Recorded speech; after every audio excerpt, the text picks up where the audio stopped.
Hey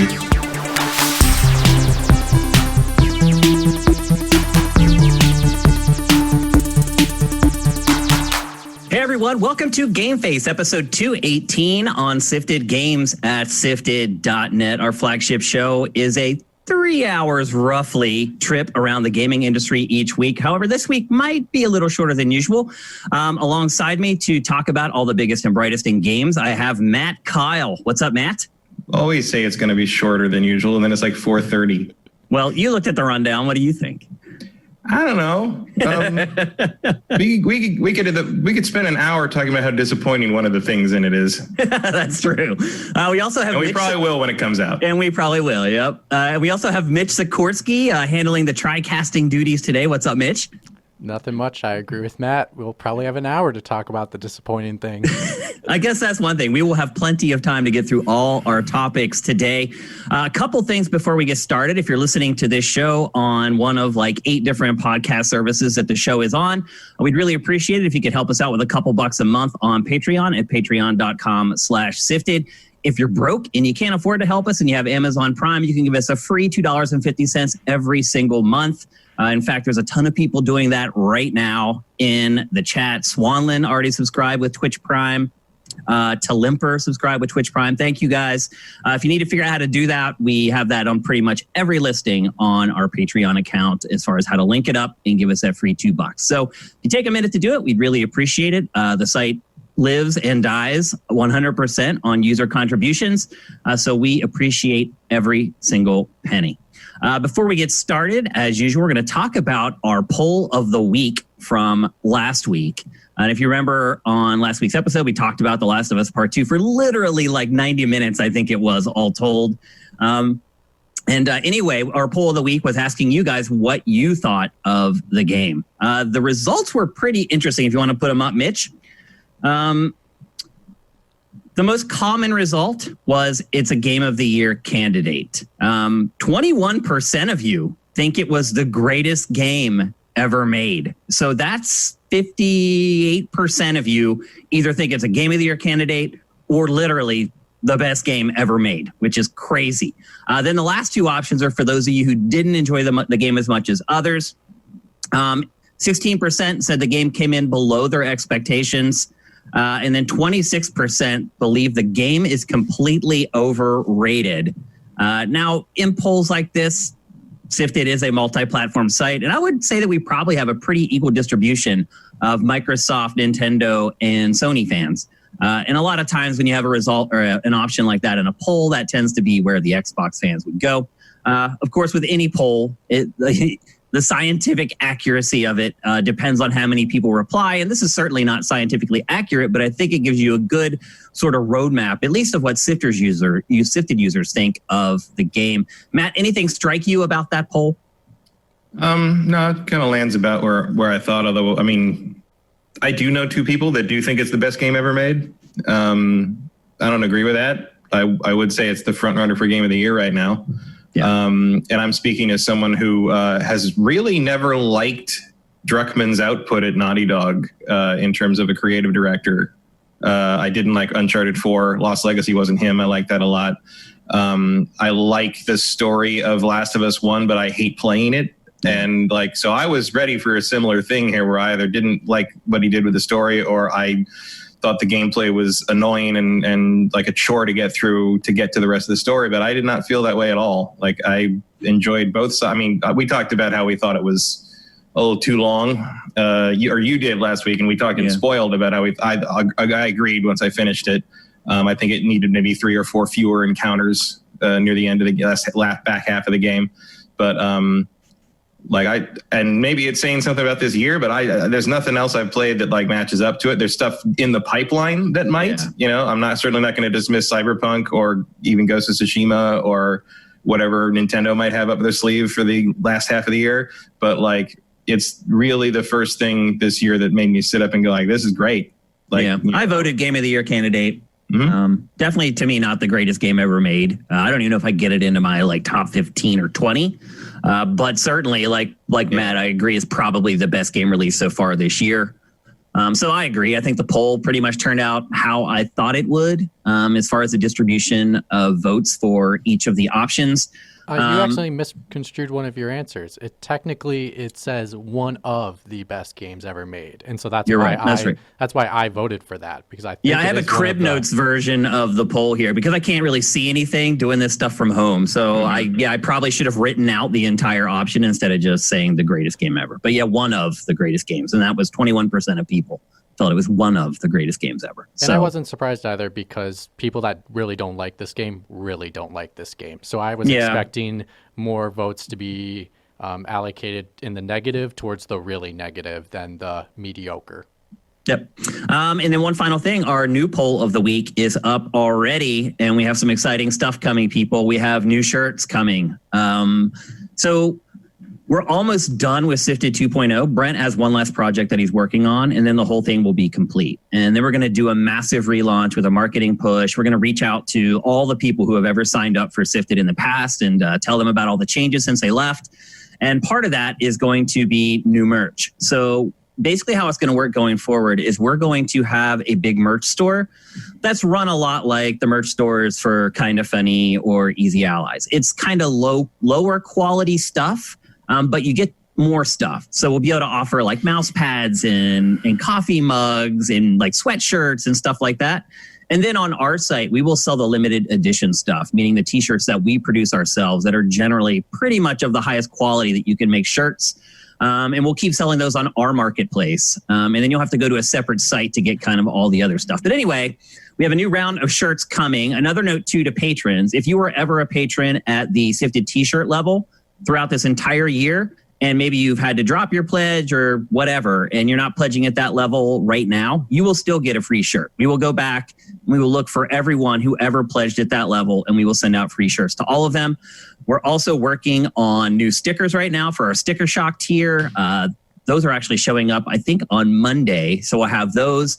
So a lot of the deliverables, we've had a little bit of an area here where I can breathe a little bit to get this stuff done. So a lot of our deliverables for our Patreon are coming or on the way. You'll also obviously be able to buy the shirts. But anyway, the poll of the week is to pick the color combinations for the shirts. I'll show you right now. Hold on, just give me 1 second.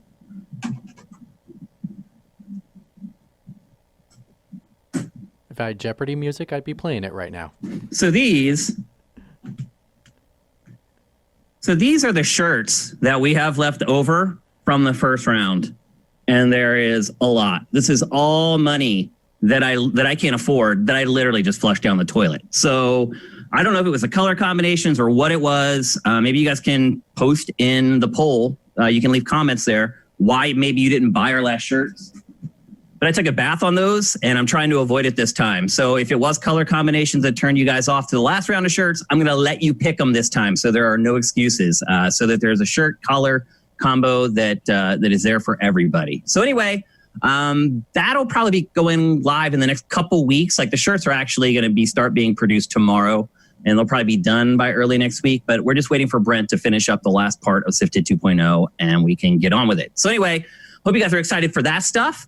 And then one note before we get moving, because this just broke, and after we had put together the rundown for 218, Andy McNamara, who is a very good friend of mine, and I'm guessing a good friend of Matt's as well, or at least an acquaintance, has left Game Informer after 29 years. He was there for the first issue of Game Informer, the first ever. Back when Game Informer launched, it was bi-monthly.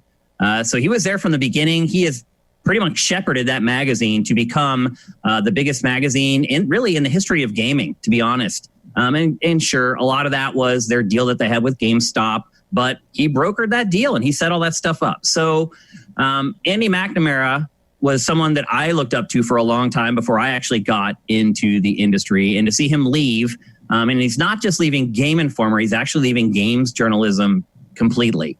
He got a job in the industry, so he's yet another journalist who has decided to jump ship and cross the line, so to speak, into development or publishing. Matt, what are your kind of thoughts on Andy Mack leaving Game Informer? I mean, if I were him, I'd probably gone for a solid 30, but it's... Why not? Why not just put that capper on it? My guess is that whatever he was offered, whatever the new gig is something he really wanted to do and didn't want to turn down. He is moving here To LA or California? To LA. So we'll get to see him more eventually once this is over. Yep. So that's cool. I mean, he got that job when I was 15. It's crazy. He's nuts. A great guy too, by the way. We should mention he's a really, really awesome guy. Like he's just one of those people that you meet, and I've introduced people to him, and he acts like they've known him for like 10 years. So he's a really good guy. He deserves it. You know, he's definitely paid his dues in the games journalism space. He's free to do whatever the heck he wants at this point. And he's navigated that ship through some really rocky times. He has. I do wonder if a little bit of what's going on there is kind of what was going on with me at Game Trailers when I left, where I was privy to a lot of stuff that was kind of going on behind the scenes. And then because I had that information, it kind of informed my decision making a little bit. I don't know. I just know that obviously he's the head honcho at Game Informer.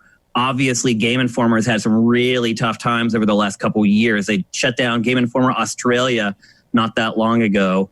And so I'm just wondering if maybe he knows something is coming on down the pike, and maybe even if he doesn't, like it doesn't take Nostradamus to see that GameStop is not doing great, and it's probably time to move along if you can. And I would guess he would probably have given that advice to all the people working under him as well. So I don't think, I mean, it definitely makes sense that if you're a Game Informer, you're thinking like it might be time to jump the ship. Just because of the nature of the parent companies. And it's a magazine. Yeah. I mean, it's like one of the only magazines left for gaming in North America, and has been for a long time. Is there another one? I can't, unless there's like some PC stuff. That I think there's some like indie magazines that are like really nice, but they come out like once a quarter. There's little projects like that, but monthly, I can't really think of one. Yeah, certainly it's the last standing of the classic game mags. Yep, for sure. So anyway, by like 15 years, I think. It's crazy. Yep. So anyway, Andy Mack, best of luck to you, brother. Can't wait to see you again. Glad to hear that you're coming to LA. I actually didn't know that, which means he's either getting a job at Naughty Dog, EA, Activision, Respawn, Insomniac, EA. I said EA. Yeah.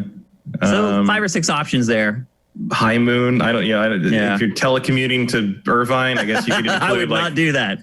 Include like right now, it may not be that bad. telecommuting to Irvine.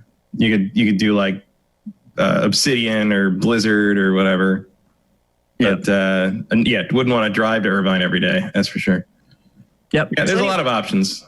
Absolutely. Yeah, there's a lot of places to work here in the industry. So good luck, Andy Mack. Can't wait to see you when you get out here. And congratulations on everything you accomplished at Game Informer. It really is remarkable what he did there. So let's get on to it. Let's get on to the real episode 218. We're going to finally get into the rundown, all this stuff breaking right before the show happens. I wanted to touch on a lot of it.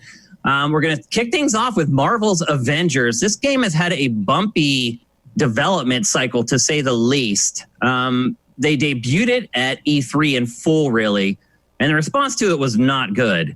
At E3 2019, they had their own booth and everything, and everyone was just kind of meh when they kind of were talking about the game, us included. I think we saw stuff that we liked, but we also saw just as much stuff that concerned us. Yeah, although it was a weird phenomenon where, like, when the gameplay got leaked and then when it finally got shown at Comic-Con, like the public in general, like kind of reacted to it like, nah, it's all right. Like the press had a really negative response to it at E3. And then the public, maybe because they were over prepared by the press reaction, were kind of like, it's fine kind of thing. But I think, now that they've shown it again a year, this is obviously the E3 presentation had there been an E3. I'm not super psyched with their progress. Put it that way. Yep. So one thing that they did divulge is the story for the game, and I'll just give you a quick synopsis right now. So it's Avengers Day in San Francisco. The Golden Gate Bridge is attacked. Some of the Avengers go to protect the bridge. Some of the other Avengers go to find out the source of the issue. Their hell carrier is destroyed, and the people who orchestrated the attack set it up so that it looks like it was the Avengers who did it. And so they kind of go into hiding for, I think it's like 3 years. And then Miss Marvel decides it's time to get the band back together and clear our name. And what motivates her to do that is that two characters called AIM and MODOK have basically, there are some parallels to this in real life that are going on right now. AIM is an organization. AIM is an organization, and then Advanced Idea Mechanics. Yeah, and then MODOK, is he the leader of AIM? Sometimes, but he's or at least he's sort of like one of the major head honchos. He is. You may know him as the giant head in a cyborg suit. He's one of the most ridiculous Marvel villains around. Like early on, a bunch of like running gags from fans about like it was the least likely villain we'll see in the Marvel movies, and like MODOK was one of the suggestions. And so far, that has been correct. Like they have not attempted to do. But there he is. Yeah, I mean they did put Arnim Zola in rather effectively, so anything can happen. But MODOK is probably best suited to video games. Yeah. You also know him from the Marvel vs. Capcom games. He's in those. So basically what he does is he creates the problem and then he presents himself as the person who can fix the problem. Yeah, it was known as a false flag. It operation. Is, yeah. And so, again, maybe something familiar with those. Yeah, you on may the be internet. familiar with those. They've been pretty prevalent over the last few years. So anyway, they strike out, they reband, they strike out to clear their name. And that's the plot of Marvel's Avengers. Now, Matt, one thing I realized when I learned about Captain America fears that he dies. Isn't that Civil War? Isn't that the plot from Civil War? What? That doesn't Captain America get framed and then like the whole movie's about like clearing his name? Not really. He gets there is a false flag attack, but they frame Bucky, the Winter Soldier, and then Captain America goes kind of rogue because he doesn't think Bucky did it, and he's right. But it's kind of that argument over, and it's more of a conflict between him and Iron Man because they believe different things about how they should be monitored. Right. Which I'm sure comes up, like because when the helicarrier blows up, it's like supposed to be demonstrating some experimental new power source using Terrigen crystals. Yeah, the Avengers had some experimental source, and the bad guys are trying to steal it. Yeah, and Terrigen, and that's what blows up and kills, quote unquote, kills Captain America because clearly he's going to come back because he's a playable character. Yeah. And the other thing about the Terrigen, so the Terrigen stuff is tied in with the Inhumans. Terrigen Mist is what gives Inhumans their powers, and can also affect, if you have the Inhuman genetic marker somewhere in you, if you get exposed to Terrigen Mist, it can cause you to have powers. So I would imagine the fact that they're using Terrigen crystals in this is going to somehow lead to something like that. Well, they said in the story that specifically when it explodes, San Francisco is surrounded by many Inhumans, and so the leader, oh god, I forgot his name already, the villain, what's the villain's name? MODOK is trying to say that he's going to cure the Inhumans by getting rid of the plague, because he considered it as a pandemic, and so he says, I'm going to solve the issue, but he's actually experimenting on them instead. Yeah, so I'll admit, until I saw this in the rundown this morning, I forgot this presentation that it had happened. Like, it had so little impact on me that I really did forget. And then I looked. When I saw it, I went and I looked at the sifted articles, and I checked the comments, and I realized I'd read the comment section and not watched the media. I watched the presentation when it happened, and then I read the comments on Sifted, but I completely forgot. About all of it, and then I was reading the comments. I'm like, I've read these before. Wait a minute. Oh, I did see this. It was bizarre. It was part of that might just be pandemic brain, but part of it was also that this whole thing is making no impression on me, which is should really disturb some people over at Square Enix, because if you have one mark for this thing, it's me. This is like me not reacting to a Star Wars game. Yeah. So. Seriously, it's a big ding. I would agree with you. I wasn't impressed with it when we got kind of the first round of footage. But I will say it looks better than the first time I saw it, but it's completely unremarkable. It just looks like any other licensed superhero game. And, when you have a studio like that working on it, I expected a lot more. I'll be perfectly honest with you. And before we started taping the show, Matt, you kind of mentioned something that you think has been the root of the problem with this game. I think it's just, I think it's the problem with this game is because Crystal Dynamics is an entirely competent developer. We know that. They've made some really good stuff. Obviously, there's turnover with any development team, but as far as I know, most of the important leads are still there. I think what's happened here is a classic example of a licensed game causing you to have to serve too many masters. Like, I think you've got Disney has opinions, and Marvel Entertainment has opinions, and Marvel Studios has opinions, and Crystal Dynamics probably has their own ideas about how things should go. And then you've probably got people mediating between the two. And then you've got Square Enix, who clearly sees this as a game as a service opportunity, which is sort of a thing that's kind of going away at this point. Like, I think the game as a service window is sort of closing at this point. Like, that's not the hotness right now, like it was when Destiny 2 launched or whatever. I feel like a lot of that you can lay at the feet of Anthem. Like, I think that spooked a lot of people in the AAA space in terms of that format. But I think you're just dealing with, like, it has to be like this. No, we want it like this. It has to be like this. It should be like this. And then on top of that, you've got how many different characters just to start out with. It's like 6 or 7 Avengers, at least. And then, like, I think Hawkeye is supposed to be a downloadable character at launch or something. So maybe it's 8. I can't remember exactly.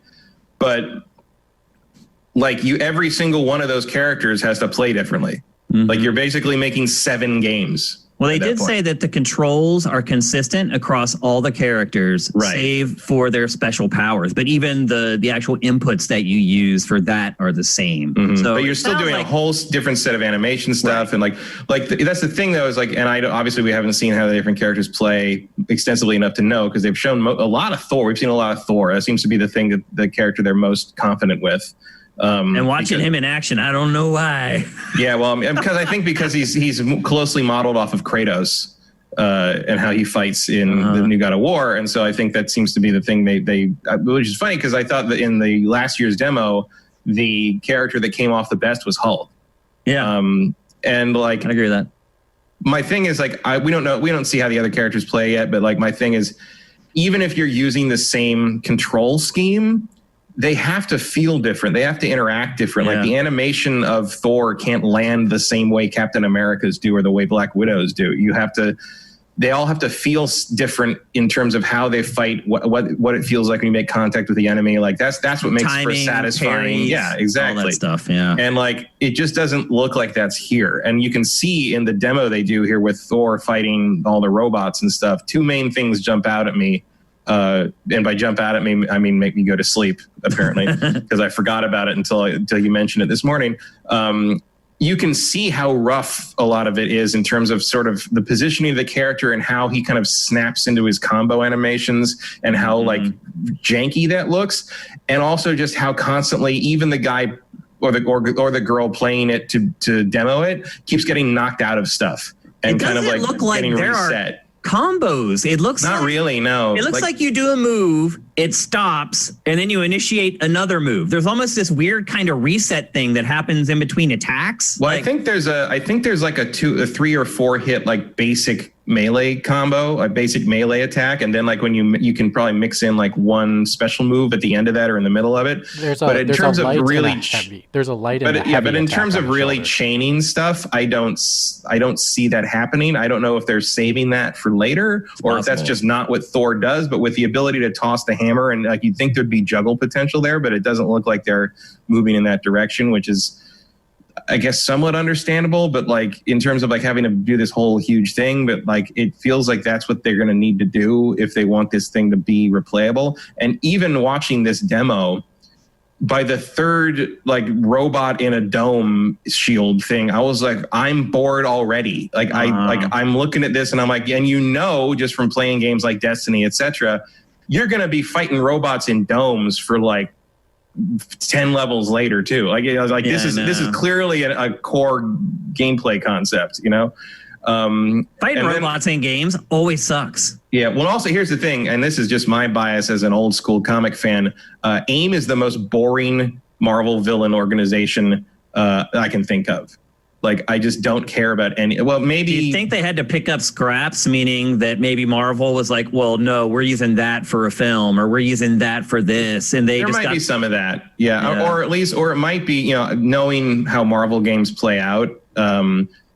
AIM might not be the villain the whole campaign. Like, right. It probably AIM is a good like starter villain. Like, he's like, AIM is sort of a good like cannon fodder, like no one cares, like just beat the shit out of him. It's like basically you're going to start with AIM or Hydra as your initial sort of break-in period. The problem is that AIM is a really dull thing, and like you want to see some of the big guys, you want to see some other stuff, you want to see some Skrulls or some Kree or something, but like instead we're seeing this or some Doom bots or something, but like instead you're watching, even in universe people make the characters make fun of the AIM soldiers because they look so stupid with their beekeeper masks and stuff. And sounds like they had to pick from scraps or something. I think they're just picking like the most obvious like starter group, and like they maybe thought MODOK was a fun opener villain, which like they make him look menacing in the trailer at least. Yeah, I mean MODOK can be a lot of fun if he's done right. Because he is so ridiculous, and like you can kind of sell the whole AIM thing, because AIM is more or less like a James Bond Spectre kind of thing, except they're scientists.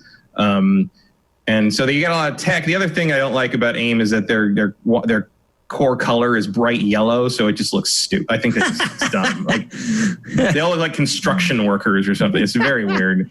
Mitch, what's your take on what was shown this week? It looks really bad. Like, I agree with everything Matt said. To clarify for Matt, the shoulder buttons, there's a hard and a quick attack and a hard attack. And you can intermittently switch between the two, and that's their only combo system. And then you gang up a meter to be able to spend an ability point to use one of those special moves, so you can like do it in combination with the combo. But so the special moves can be used only as you build a combo bar, and not as a matter of like time cooldown. Is that right? To what I listened to, I thought that's what they said.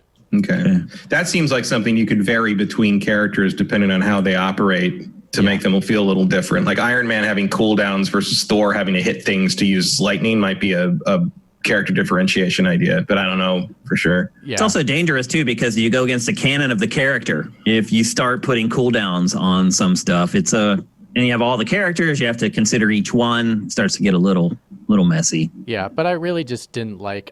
This reminded me of the old PS2 licensed games that just didn't work well. They just were, his movements, his animation just doesn't work. And I think the biggest issue for me is we just got off Avengers Endgame, and even with Black Widow being delayed so much, I wasn't really planning on going to see Black Widow. I kind of felt like I needed a solid break from Avengers, and this gives me no motivation to go back and feel interested again in getting in touch with that franchise.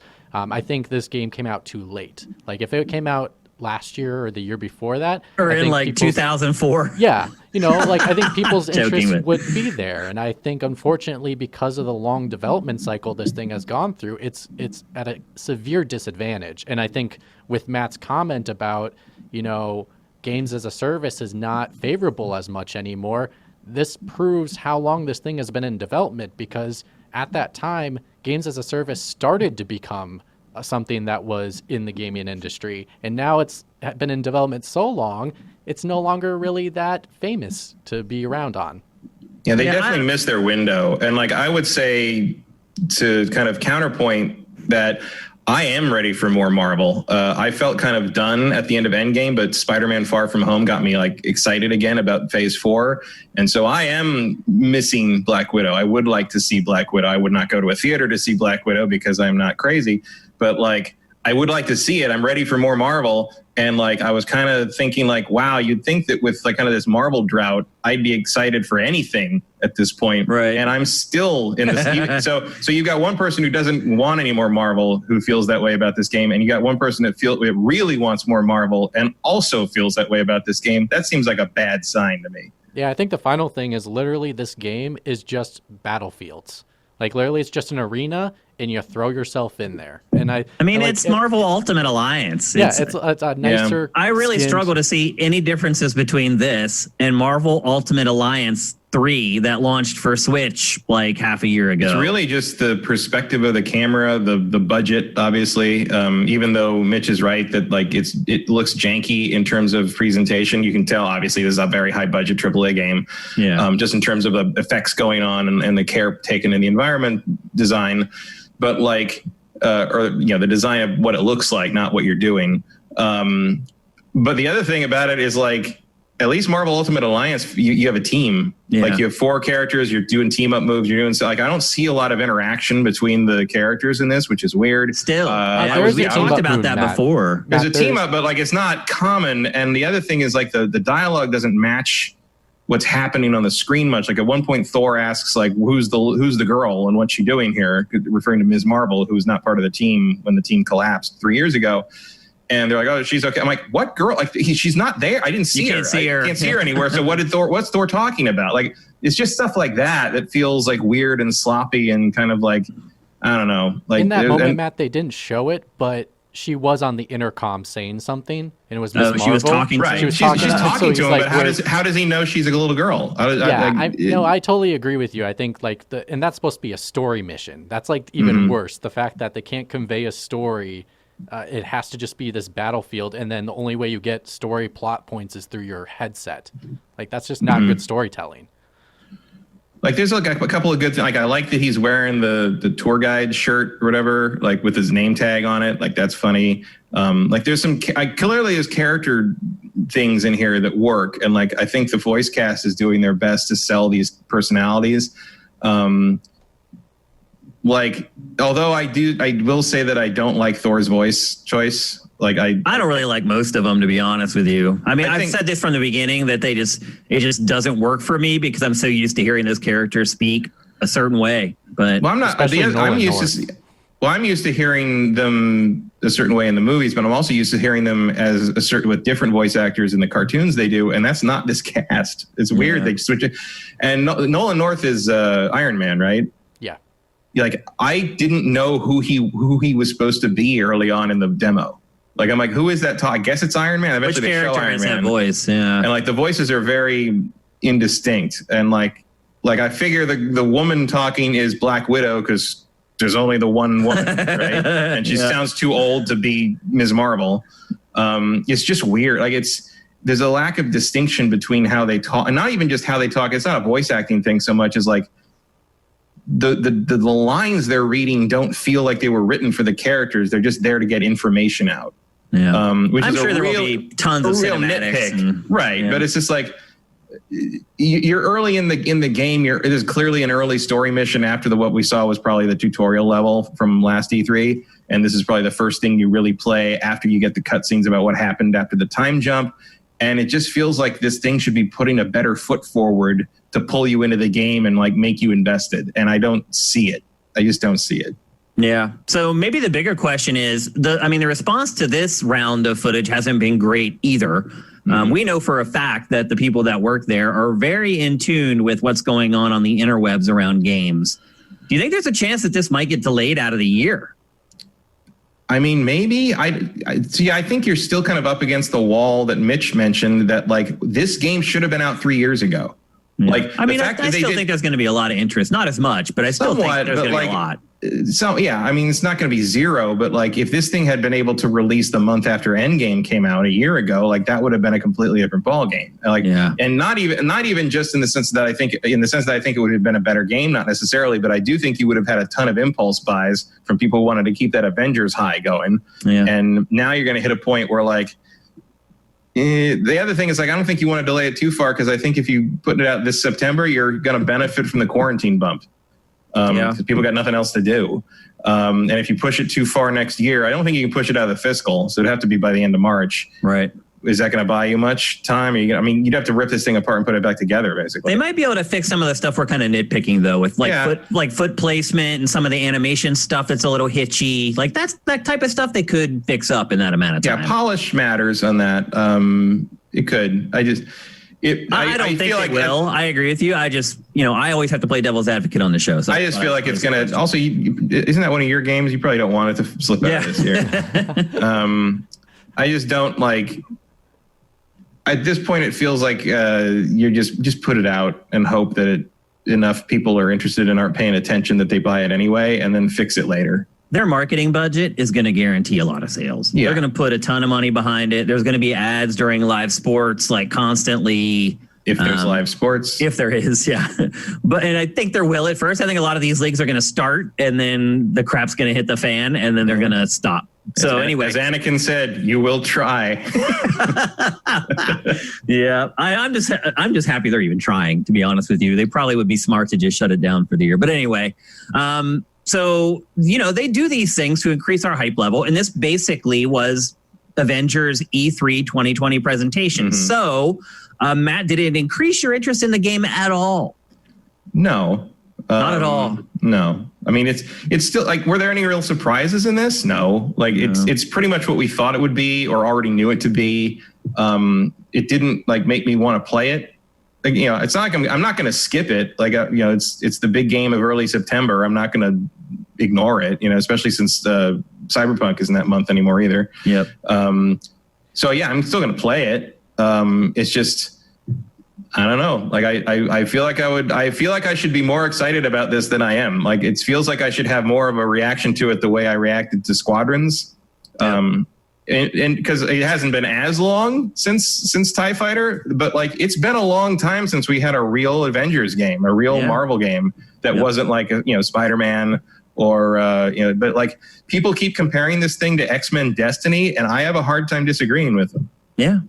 What about if you? Anyone remembers that game? Yeah. And you just made your point, right? Yeah. What about you, Mitch? Change your opinion at all? No, my opinion's still the same. I think it's probably not going to be a very good game, but they can surprise me. I guess the one thing that really just solidified it more than anything with this event is that this is very much Destiny, but with a Marvel cover on it. Like, they have the shops, they have everything that Destiny has, and we just talked 2 weeks ago about how much we didn't want more Destiny DLC. So that kind of just puts the enthusiasm of understanding how I feel about it.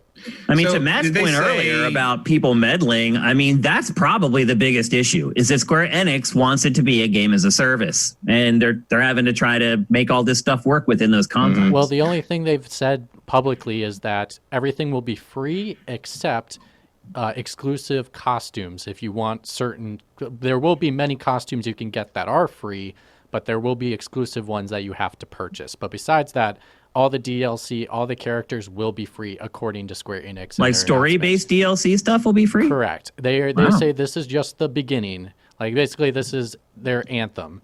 And so this thing is going to continue for many years. Well, that's probably not a great comparison. I know. But in regards to continued support for free, that's what they're planning on doing. Mm-hmm. And so with everything they've showed, it looks like Destiny. Just Marvel. Did they say anything about if you get to actually pick the character you play? So there's two different ways. There's two different mission types. There's the story missions, and then there is the co-op ones, and there's two different co-op ones. I forgot the names, but there's one that's just 2-player, and there's one that's 4-player.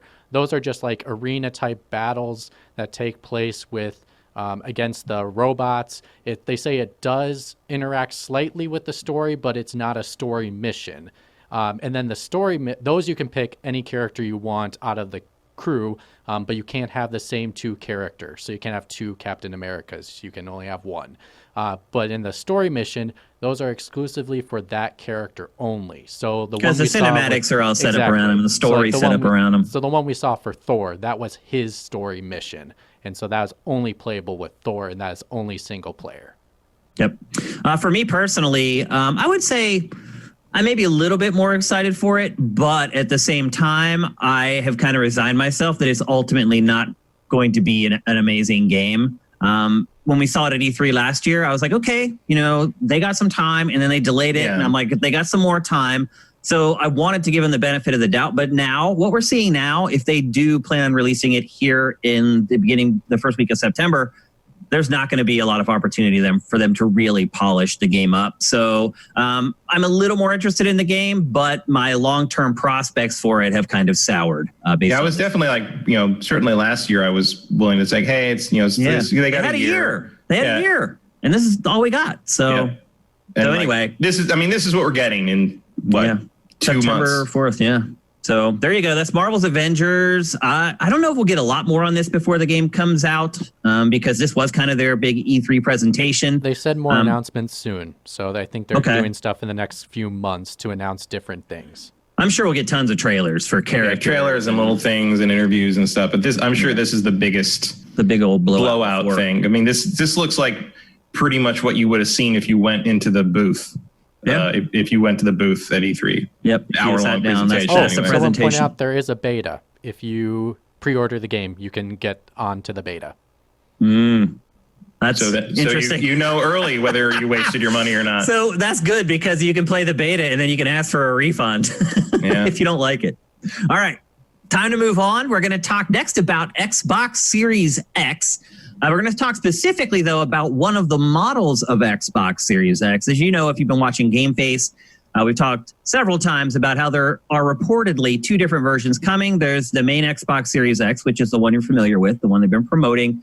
And then there's an underpowered version called Lockhart that is also on the way. It's all been kind of conjecture and rumors up until this week. And then this week, essentially what happened was Microsoft distributed new information for the dev kits out to developers. And in that documentation, Lockhart was mentioned over and over and over again. And not only was it mentioned over and over again, it was also mentioned that this feature that we're talking about right now probably will not work on Lockhart, which also shows you that it is, in fact, an underpowered console compared to the base Xbox Series X. Matt, what kind of price do you think they should put on this thing? Now, the initial leaks are saying that it's going to have the same CPU as the base Xbox Series X, but it will have a different GPU. I mean, I'm guessing you're probably looking at $100 cheaper than the other one. Do you think that's enough? I mean, not enough to me. Like that's the question is like, how far do you drop this thing so that you still aren't taking a bath on it, but like, it still seems like a good value, but it doesn't seem close enough to the higher end model that you just want to save an extra $100 and buy that instead. And that's always been kind of a for me. That's the part of it is because I don't really have a tremendously strained budget for these things. So like, I will always just get the better one for like the extra $100 or whatever. What do you think the price gap needs to be to make it enticing? Because $100 to me, that's a no-brainer. I'm buying the more expensive one. Just buy the more expensive one, yeah. Yeah, but what number do you think it is where you're like, okay? Well, I don't know. Traditionally, it has been $100. You know, like the difference between the 360 models was about $100, if I recall correctly. I would say closer to 200. Yeah, would be like the part where you're really looking at catching some people that otherwise couldn't afford the system. Yeah, that's what I'm saying. If Series X is 5, you sell Lockhart at 3. 3, yeah. That would make sense to me. I mean, I would imagine the GPU is the biggest savings you could make. Like the CPU is not going to be that pricey to keep the same CPU in the thing. It's the GPU that is... Because you're getting to cut a break sort of on all those CPUs that you're buying. So if it makes sense to use the same CPU for Lockhart, why not? Because you're going to be getting those parts at a much cheaper rate. It just makes me wonder, like, then what happens to the Xbox One prices? I think they discontinue those. Yeah, probably. And like what they're talking about, like, oh, this doesn't work. This won't work on Lockhart. What does that entail? Like like hopefully they're very transparent about what the Lockhart can do and not do. I mean, my guess is it's going to be at least more powerful than Xbox One X. Marginally, I would think, yeah. Especially at the very least, the CPU is going to help. It's going to give it a bit of a boost. I can't imagine the GPU will be weaker than the Xbox One X. Yeah, I mean, my guess is it'll probably be able to run Xbox Series X games at 1080p, 60 frames a second. That's like my guess. That seems optimistic. The frame rate. Oh yeah, I think the frame rate. I think the frame rate will probably be less than that. I mean, maybe 1080p. I don't know, but like. My main thing is I think it won't have the bells and whistles like the ray tracing and stuff like that. I'd agree with that. Well, especially if you're going to use a different GPU. I mean, that stuff's all, built to the metal on those GPUs. So I don't know that they really have a choice if they choose to use a cheaper one. And obviously, all the GPUs right now with ray tracing are top of the line and really expensive. So they could save a ton of money by going with a cheaper GPU. But you're right, you would lose all those kinds of bells and whistles that are really what make Gen 9, let's be honest. I mean, that's what we're paying all this money for, are those bells and whistles. So yeah, I think the Unreal 5 demo really nails it. It's like, if you can't do some of these new effects, it's not going to look that different from what we already have. Yep, absolutely. It almost feels like Lockhart is going to, like, if you're right and they do discontinue the Xbox One just entirely, and Lockhart kind of replaces that section of SKUs, like, it almost feels like Lockhart exists purely so people who can't afford the crazy beast can still be involed and can still play. Hopefully, can still play the games even if they're not at a great fidelity or whatever. Right. Like, if you just want to play Halo, because it kind of feels like. Because it kind of feels like you're, unless you already have an Xbox One, which I guess you can play it on that, but or a PC. But it does kind of feel, again, like this generation is a reset for the Xbox brand. Yeah, like they've maybe finally come up with like a permanent way to brand this system moving forward. Like we've talked about how, they'll call it the Series this and Series that, and the successor to the Series X maybe won't be a brand new system. It will just be an Xbox Series Z or whatever, something like that. Yeah. Like a phone. Like phones don't rebrand all the time. The XR, the XS. Yeah. So and like maybe getting rid of the Xbox One is part of that plan, and like that will just be, if you just want an entry level system, you're going for the Lockhart. And that makes sense. It does. It simplifies makes perfect sense. Yeah. I think, honestly, the gap in pricing between Series X and Lockhart will be bigger than the gap in pricing between the two versions of PlayStation 5. That would be my guess. Because all you're getting extra on PlayStation 5 is the drive. So, and do we know for sure that PlayStation 5 has two different models? Yeah. I mean, they showed it in the trailers. Oh, right. The disk drive and not disk drive. That's right. Okay. Yeah. Not power differential. No.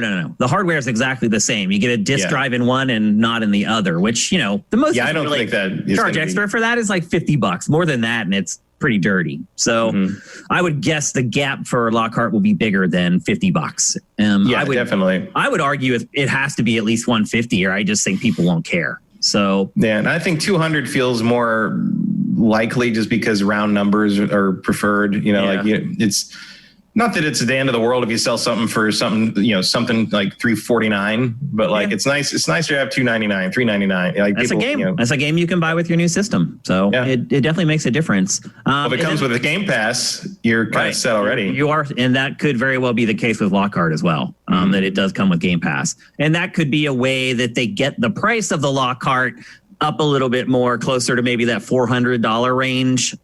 If they do something like that. We'll see. And does that open them up to feel okay charging $600 for the X? I sure hope not. Yeah. Oh man. I mean, that's a big chunk of change. If you're planning on buying both next gen consoles this fall, I mean, you're going to drop like $1,300 in like a month. So the tax alone. Start saving those pennies, people, if you want both of these things. And if you want games with it. Yeah. Like it adds up fast, man, for sure. Like throw $1,500 aside, because that's where we're going here. Yep, exactly. And then a couple other small details have leaked over the last 24 hours. One that leaked today was the Series X was meant to launch in August of this year. That's bold. Now they're saying that Lockhart's announcement is going to happen in August. So it sounds like due to the COVID, everything has just been shifted back. A few months at least. Makes you wonder what's happening over on the good earth. Exactly. I'll say this. If they actually had managed to pull that off and launched Series X in August, that could have given them a nice little head start, because I don't see PlayStation until at least a month after that, or maybe more. And that would have been real interesting if that had been the plan, and like, they would have gotten up at a theoretical E3 and been like, yeah, it's out in 2 months. Yeah. Here's Halo. Yeah. It's like, that's pretty It good. could have been huge. Yeah. But it didn't work out that way. Nothing has worked out the way we had planned in 2020. No. It's the year that we'll always remember, but we'll want to forget. 2020 is what happens when you're busy making other plans. Yes. Exactly. So anyway, Mitch, what do you think about Lockhart? Would it tempt you to buy Lockhart at $300 if Series X is $500? No, you would still it's an plunk down the extra version. I never want to play an inferior device. Like if I'm going to play something, I want to play the best model you got. So if I'm going to be limited on what I can experience, especially with Lockhart, potentially not having ray tracing because of the lack of the GPU.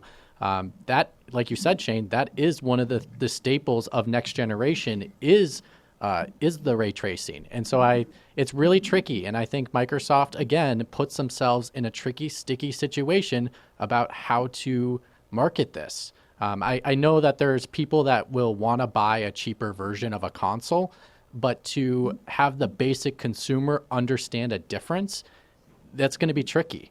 And I think that's an issue they've always ran into. And I think that's where Sony makes it easier on themselves to say, hey, we have two models, one without a disk drive, one with a disk drive. It's the same exact thing.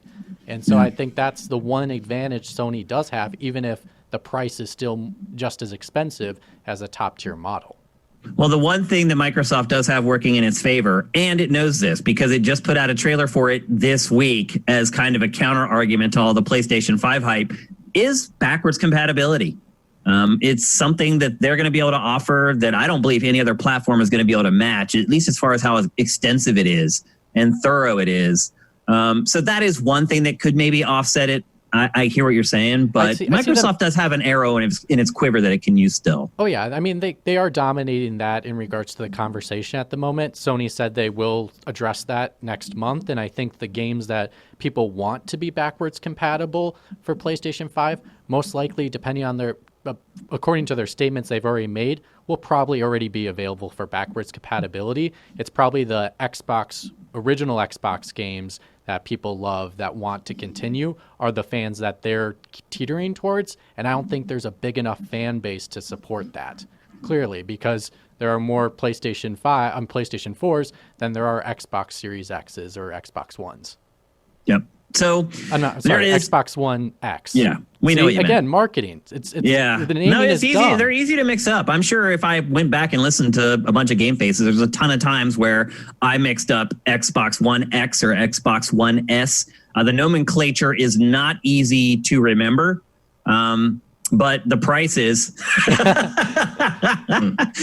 Consumers won't be confused when they go to buy one when they look at the price tag. That's for sure. Sorry, the last thing I just thought of now is this tag about optimized for Xbox Series X, I think is no longer compatible anymore because Sony already is going to have games that are coming out this generation that will be available and optimized for next generation. So that tag really doesn't matter anymore. Like it's just you put it in, and if it'll be improved, it'll be improved. You don't need the sticker anymore. I think they are saying they're in the way by putting that sticker are kind of saying we're the only ones doing this, but they're not no longer. Yep. So anyway, that's Xbox Lockhart, at least what we know right now. Just to recap, it sounds like we're going to get an announcement in August. The initial rumors, at least, are suggesting that Series X was supposed to launch in August, which would have been a huge deal if it had ever happened, which it didn't. Still waiting on that release date, though. It's still looking like November, I think, to me. It just seems it's just all lining up for that way, and that would make sense. That's typically when consoles launch anyway. Kudos to Microsoft for trying to do something new, though. I admire that they... And it does seem like they're farther ahead than Sony is, although we did see this week. Did you guys see the photo of the first PS5 off the production line this week? No. These three guys who work in the factory took it off the line and took a photo with it. And now I'm sure they're all fired. But yeah, the photo made it to social media of these three factory workers holding the first PlayStation 5. It's gigantic. He was holding it in his arms, and it comes up above like his chest, almost to his chin. So no joke. I know. Big. I know you were wanting to continue, but I do have one quick thing since you brought that into play was I think the only thing to counteract that with is Sony has mainstream, and John Oliver just made a comment about he would trample people to go get a PlayStation 5 because he actually cracked like 3 video game jokes in a row on this week's episode. He knows games pretty well. He does, yeah. And you can tell by the way he delivered the jokes, he knows games. Yeah, so Microsoft doesn't have that going for him. Yeah.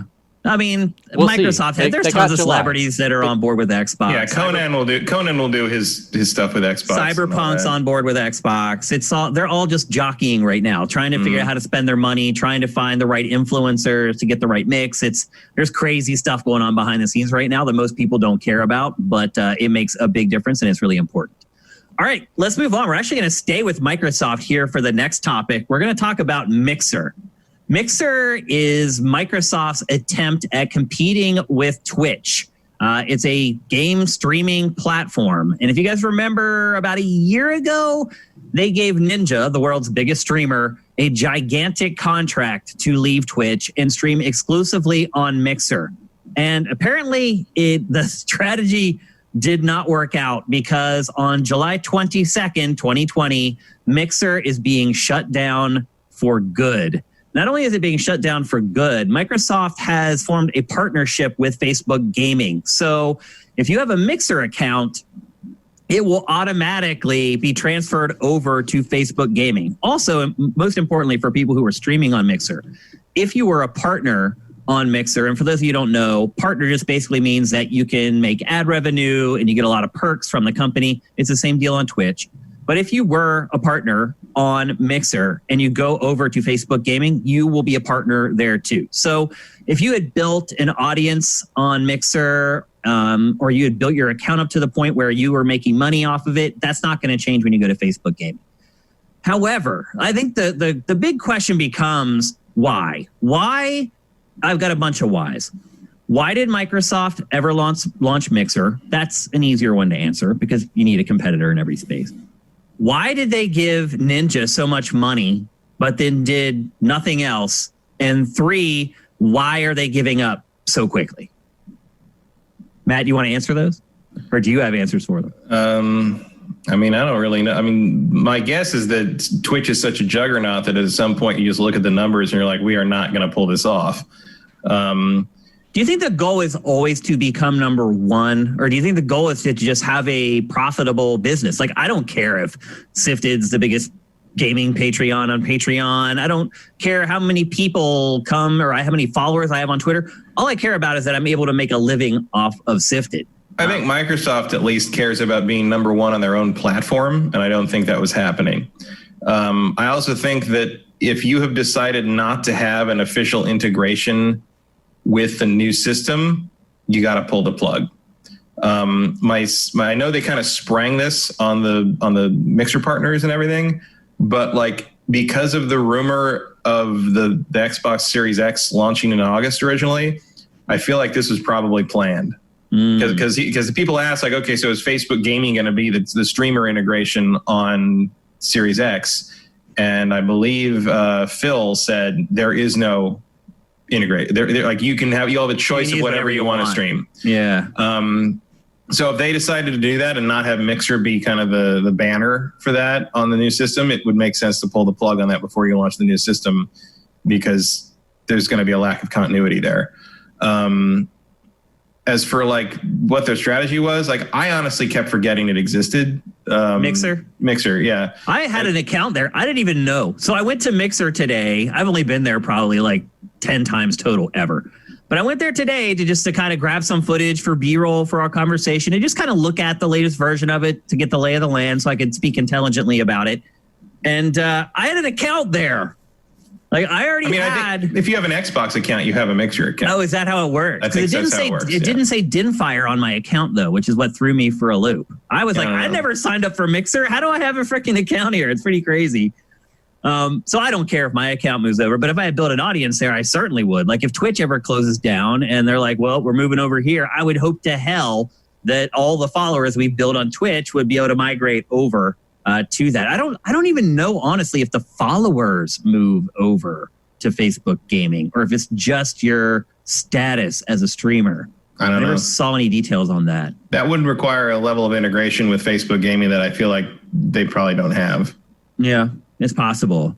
So you believe that Microsoft just saw it as an unwinnable battle, and it strives to be number one in a space, and it didn't feel like it could do that, so it decided to pull the plug? Not necessarily. I mean, number one is nice, and I'm sure they're always aiming for that, but I feel like Mixer probably didn't even hit like the internal, like, acceptable numbers. Yeah. I mean, the other thing, and I mean, I guess, I think, what did Ninja have, like 6 million followers on Mixer last time I checked? Something like that. Something like that. It was not on the level of what he had on Twitch. Yeah, he never reached those heights at all. And now he's out of his contract, by the way. They let him out of the contract, which they have to pay. They bought out they bought him out and a couple of other high level guys. So they did fine. I hope they're investing some of those millions of dollars, because like at some point, like, the thing that blows my mind is that you can have someone who got their contract bought out for like $10 million. It's like Ninja made what, like $10 million for like 18 months of work on this? Yeah. And like, why are you still doing this? Like, I know. Why being a streamer sucks. It does suck.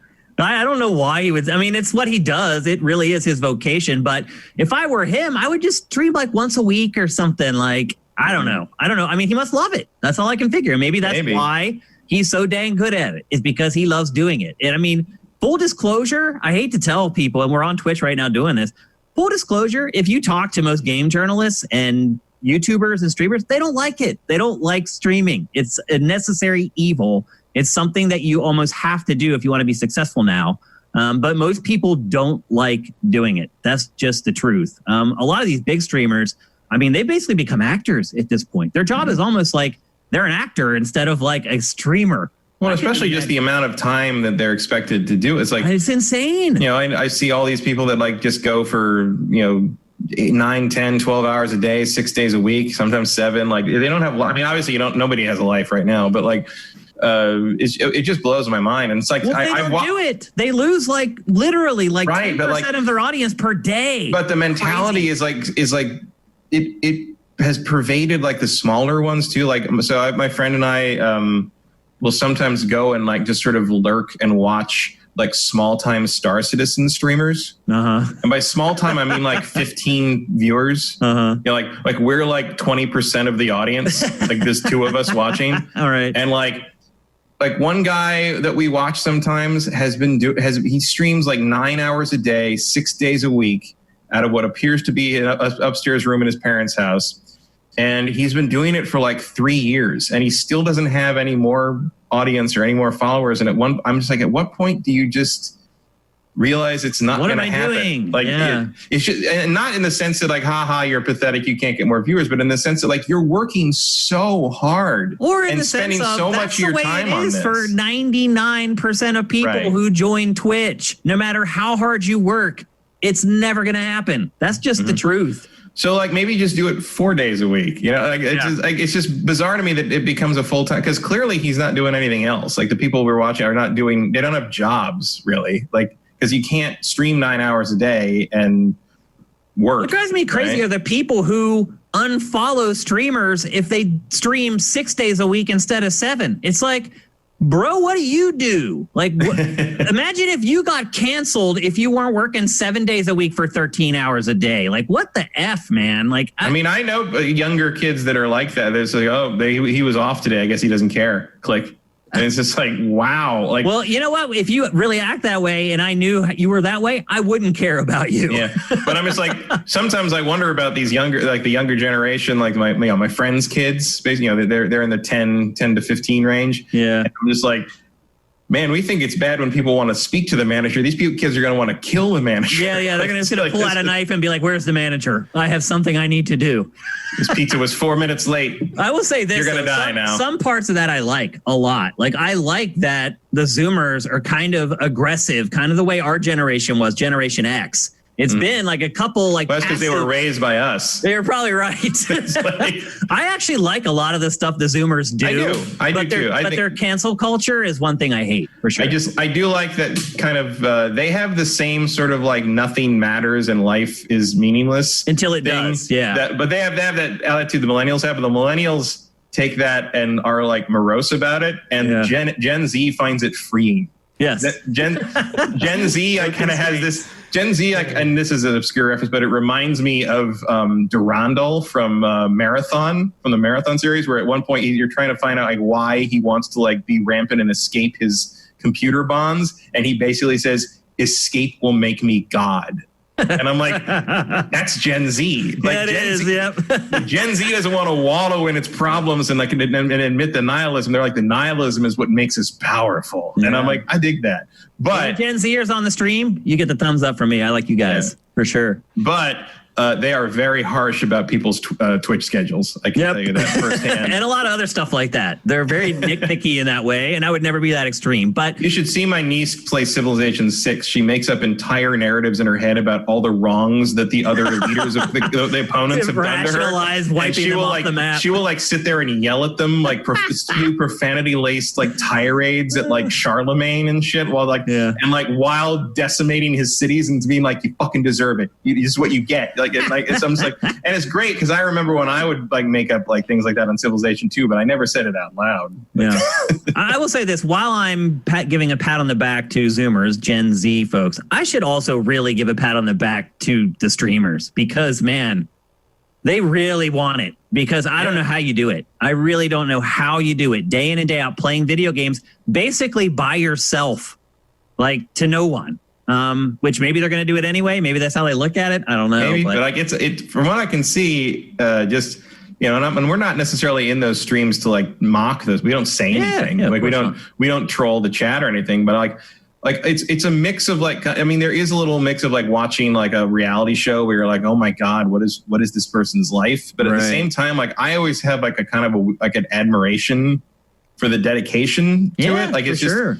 Like, they're going for it. They believe in something like, and it's hard. Like that's not an easy life. Like that's a lot. I have no interest in becoming I can't think of anything I can do 9 hours a day for 6 days a week, like for free. Like that's crazy. Yeah. I have no interest in being except like breathing. Yeah.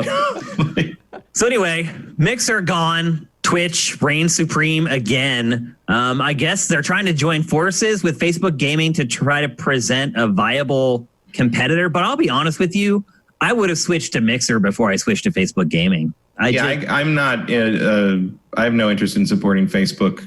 It's not even that. It's just like if you go there, it's just like this junky website that's been forced into the Facebook template. But that's all they're like. The Facebook's other venture. I remember Facebook Watch is the same way. It's like, hey, we're just going to put it on your Facebook feed. It's like, no, that doesn't really work, bro. Like this is a streaming service. Like some of the best comedy that's come out of it is Mixers streaming, making Twitch accounts. That's some of my favorite. The other thing I would add, I don't know if you guys noticed in the B-roll that we ran, but when I went to Mixer to get B-roll, every single thumbnail for every single streamer was basically just the URL of their Twitch channel.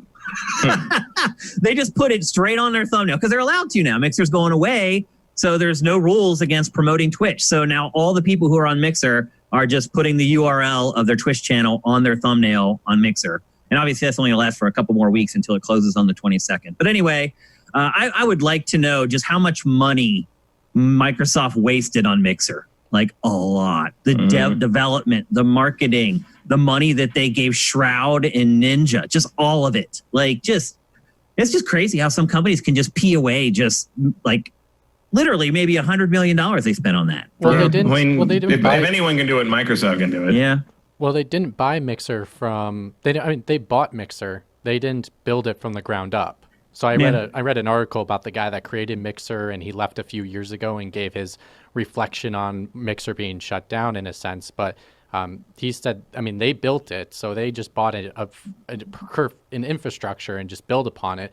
But their statement has said they couldn't build the infrastructure needed to compete with Twitch. So that's why they wanted to partner with Facebook Gaming instead. Same reason there's not a good alternative to YouTube. People start and they try, and then the money runs out and they bail. And then we're stuck dealing with YouTube for the rest of our lives. All right, let's move on. We're going to talk next about a pretty serious topic. There has been some serious crap going down in the games industry for the last week. I'm not even 100% sure what prompted it. I mean, I do know, but what happened was what prompted it prompted some responses related to that. but then just prompted a bunch of responses that kind of weren't really related to it. So this week, the creative director for Assassin's Creed Valhalla was basically outed by his coworkers for cheating on his wife with people around the office. And it was made public, and obviously his wife found out about it. And then he tweeted that he is stepping down from his position and he's going to concentrate on his family. He apologized profusely a couple different times and left. And then we found out a couple days later that a couple other employees at Ubisoft, these people were working on their editorial team, were accused of sexual misconduct in the marketplace. And from there, it just became a waterfall. It got to the point, Twitch, Facebook, Paradox Interactive, Techland. Am I missing any? Bungie, and Gato Studio, all in the span of a couple days had huge blow-ups. And then it started extending to other places like video game websites. It felt like a dam broke. Why do you think that happened, Matt? And it all came out at once like this. Well, it came out on the back of similar things coming out in the film and comic book industries. So that kind of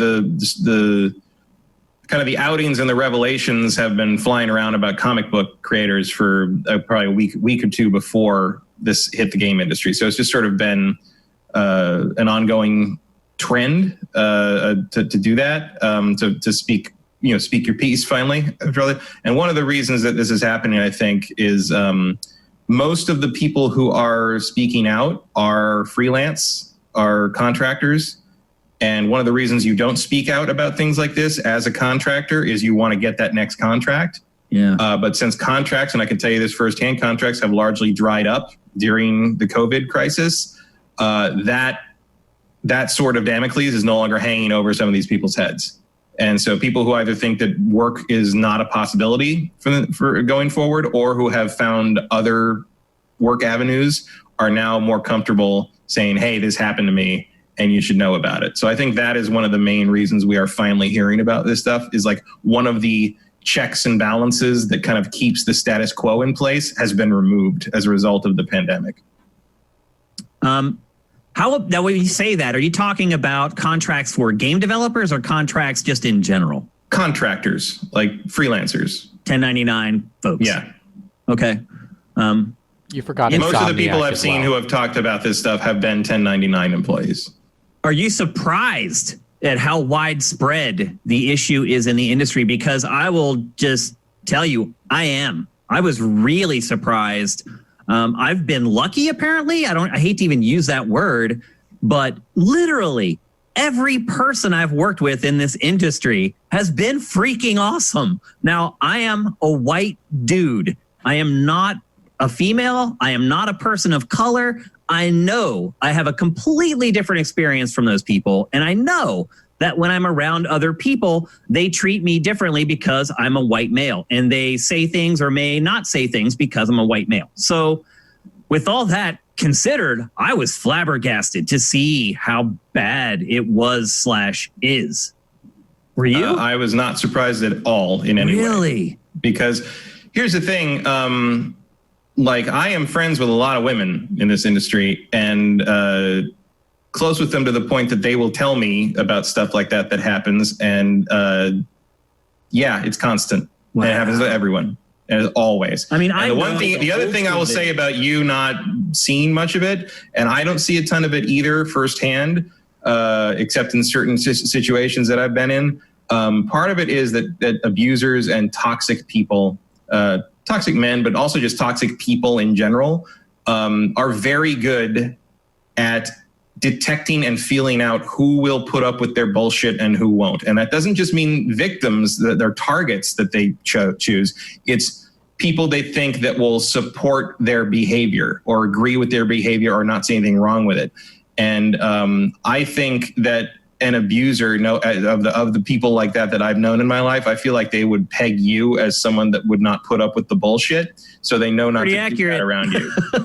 I've never heard anything like that. Ever. So I think that, and then like, but also you're sort of like a dude's dude. You're kind of a man's a man kind of thing to some degree. You like the sports, you kind of speak your mind, you're straightforward about shit. So also wouldn't surprise me if some people that have been in those positions aren't entirely sure if you would believe that. Interesting. Not that that's a ding against your character. No, I totally understand. But it's just like a thing where it's like, you just rather not roll those dice. Totally get it. I mean, yep. Totally get it. Whereas apparently I have heard a lot of the stories from people, and so is it worse than even what we're hearing right now, Matt? Yes, I guarantee it is. Wow. At least more widespread, and I mean, I will admit there are a few people that got called out that I'm surprised at, that I know personally. Do you want to share their names? You obviously don't have to. Some of them I'm not. And part of it is just because, like, you know, I believe most of it. I do believe it happened. Some of it is like the thing with the Ubisoft, the Assassin's Creed director. Like, I don't know that guy. I've never met him. I will say that, like, that's a shitty thing he did. Mm-hmm. It's not really relevant to his job. You know, like, it's like he's not. I mean, I guess there was workplace affairs are not great, and like, but they're also very common. They're also very common. And I do, from what I understand, he did really step down to focus on his family, and felt that with this going on and what was clearly his marriage imploding as a result, he didn't feel like he could guide a $200 million game into the home stretch to release, which is a fair, I think, assessment. So as far as I know, he was not, like, you know, canceled or like told to quit by Ubisoft. I think that was legitimately like, I can't do this job properly with this happening in my life, and I'm going to step aside for the sake of the project. That feels like the responsible thing to do, which seems like a new thing for someone who cheats on his wife with coworkers. But, like, you know, hey, like, you got to learn sometime, right? But you're right. It's not out of the ordinary. When I worked at Game Trailers, I mean, there probably ended up being 6 couples by the time I left there. Mm-hmm. People who just met at work and ended up hooking up at a bar after work one night and dated for the next. We both worked at Tech TV. Like, imagine that. It was very incestuous. Yeah. Like, holy crap! Like, it was bad. I mean, something like half the company went to the same bar every night. Like, it was. That's what happens. People get drunk and they hook up. And 2002 was a different time. But, not that different. Yeah, but there's no Twitter. But I agree with you. Yeah, exactly. I agree with you. I was really surprised at some of the people. What I was most surprised about, and I'm also not going to name specific names, but what I was most surprised about was after the stuff started happening in development, it became like this IGN hate session. Oh, the IGN stuff. Oh, my. It surprised the living crap out of me, because we'd go to events. And basically how it works at events is you get your little space and they set you up, you set up your cameras and you wait, and they just bring people around to do your interviews. And we were always set up right next to IGN, because IGN was number 1, we were number 2, and that's just the way it was. And so we would stand there and talk to those guys for, I'm not even exaggerating, like 10 hours in a row. Like, it's some of those crazy EA picnic things, literally 10 hours, 10 hours of interviews. Yeah. In between interviews, we just sat and talked to each other for all day long. Never, ever would have got those vibes from those guys and girls. Like, never. They were cool. And to see some of the people that's been named, like, and some of them, you know, I've continued to stay in touch with over the last handful of years or whatever. Some of the people that were named in that, I was flabbergasted by. Because some of them I know really well, and I have never heard an inkling of any of that stuff coming from them. I mean, I've heard a bunch of stories about several of them that are not mine to tell. And, you know, but without hearing those stories, I would probably agree with you. From my personal interactions with them, but I am not a woman. Yeah, I know. Again, I'm a white dude, so they act differently around me. That's just the way life is. But I'm usually a pretty good reader of people, and I've got a lot of people wrong in this case. Definitely. Well, the other thing I'll say is that someone who does that regularly and someone who behaves that way regularly has to be good at keeping up appearances. Yeah. So, like, And also, like, maybe if you worked regularly with them in an office day-to-day environment, it would have been different, because a lot of the stories that came out about IGN weren't just about like sexual harassment and stuff like that. It was about like these people were just jerks. Yeah, they were. You know, well, I took some of those comments with a grain of salt, because a lot of them were coming from freelance writers or people who worked there who were unhappy that they never got promoted. Mm-hmm. So when I see stuff like that, I don't discount it, but I definitely there's a little bit of something to consider there. Here and there, but then there's also stuff where, like, they told me that I wasn't hot enough to be on camera. Oh yeah, which is for stuff sure. like that. And which is funny, because it's just like, have you seen the dudes you're putting on camera? Yeah, like, but let's have be honest. Have you seen our show? Let's be honest, Matt. I mean, that's TV. Like, sure, you don't. But they're say not that. TV. They're IGN. I know, but they thought they were. And they probably still think that they do. And they did have a TV show on Disney for a while as well. Mm-hmm. And you and I worked in television, and the sad truth of television is that in a lot of cases, that is true. Like, it can be, but like, you don't see a lot of unattractive people on TV is my point. And there's a reason for that. but they weren't doing TV, with the exception of a couple of ventures. They were doing web stuff, and let's be honest, like when even on G4, when we did the web stuff and the feedback podcast, no one was being put on or taken off of that podcast because of their looks. They were put on because of how good they were at what they did. Yeah.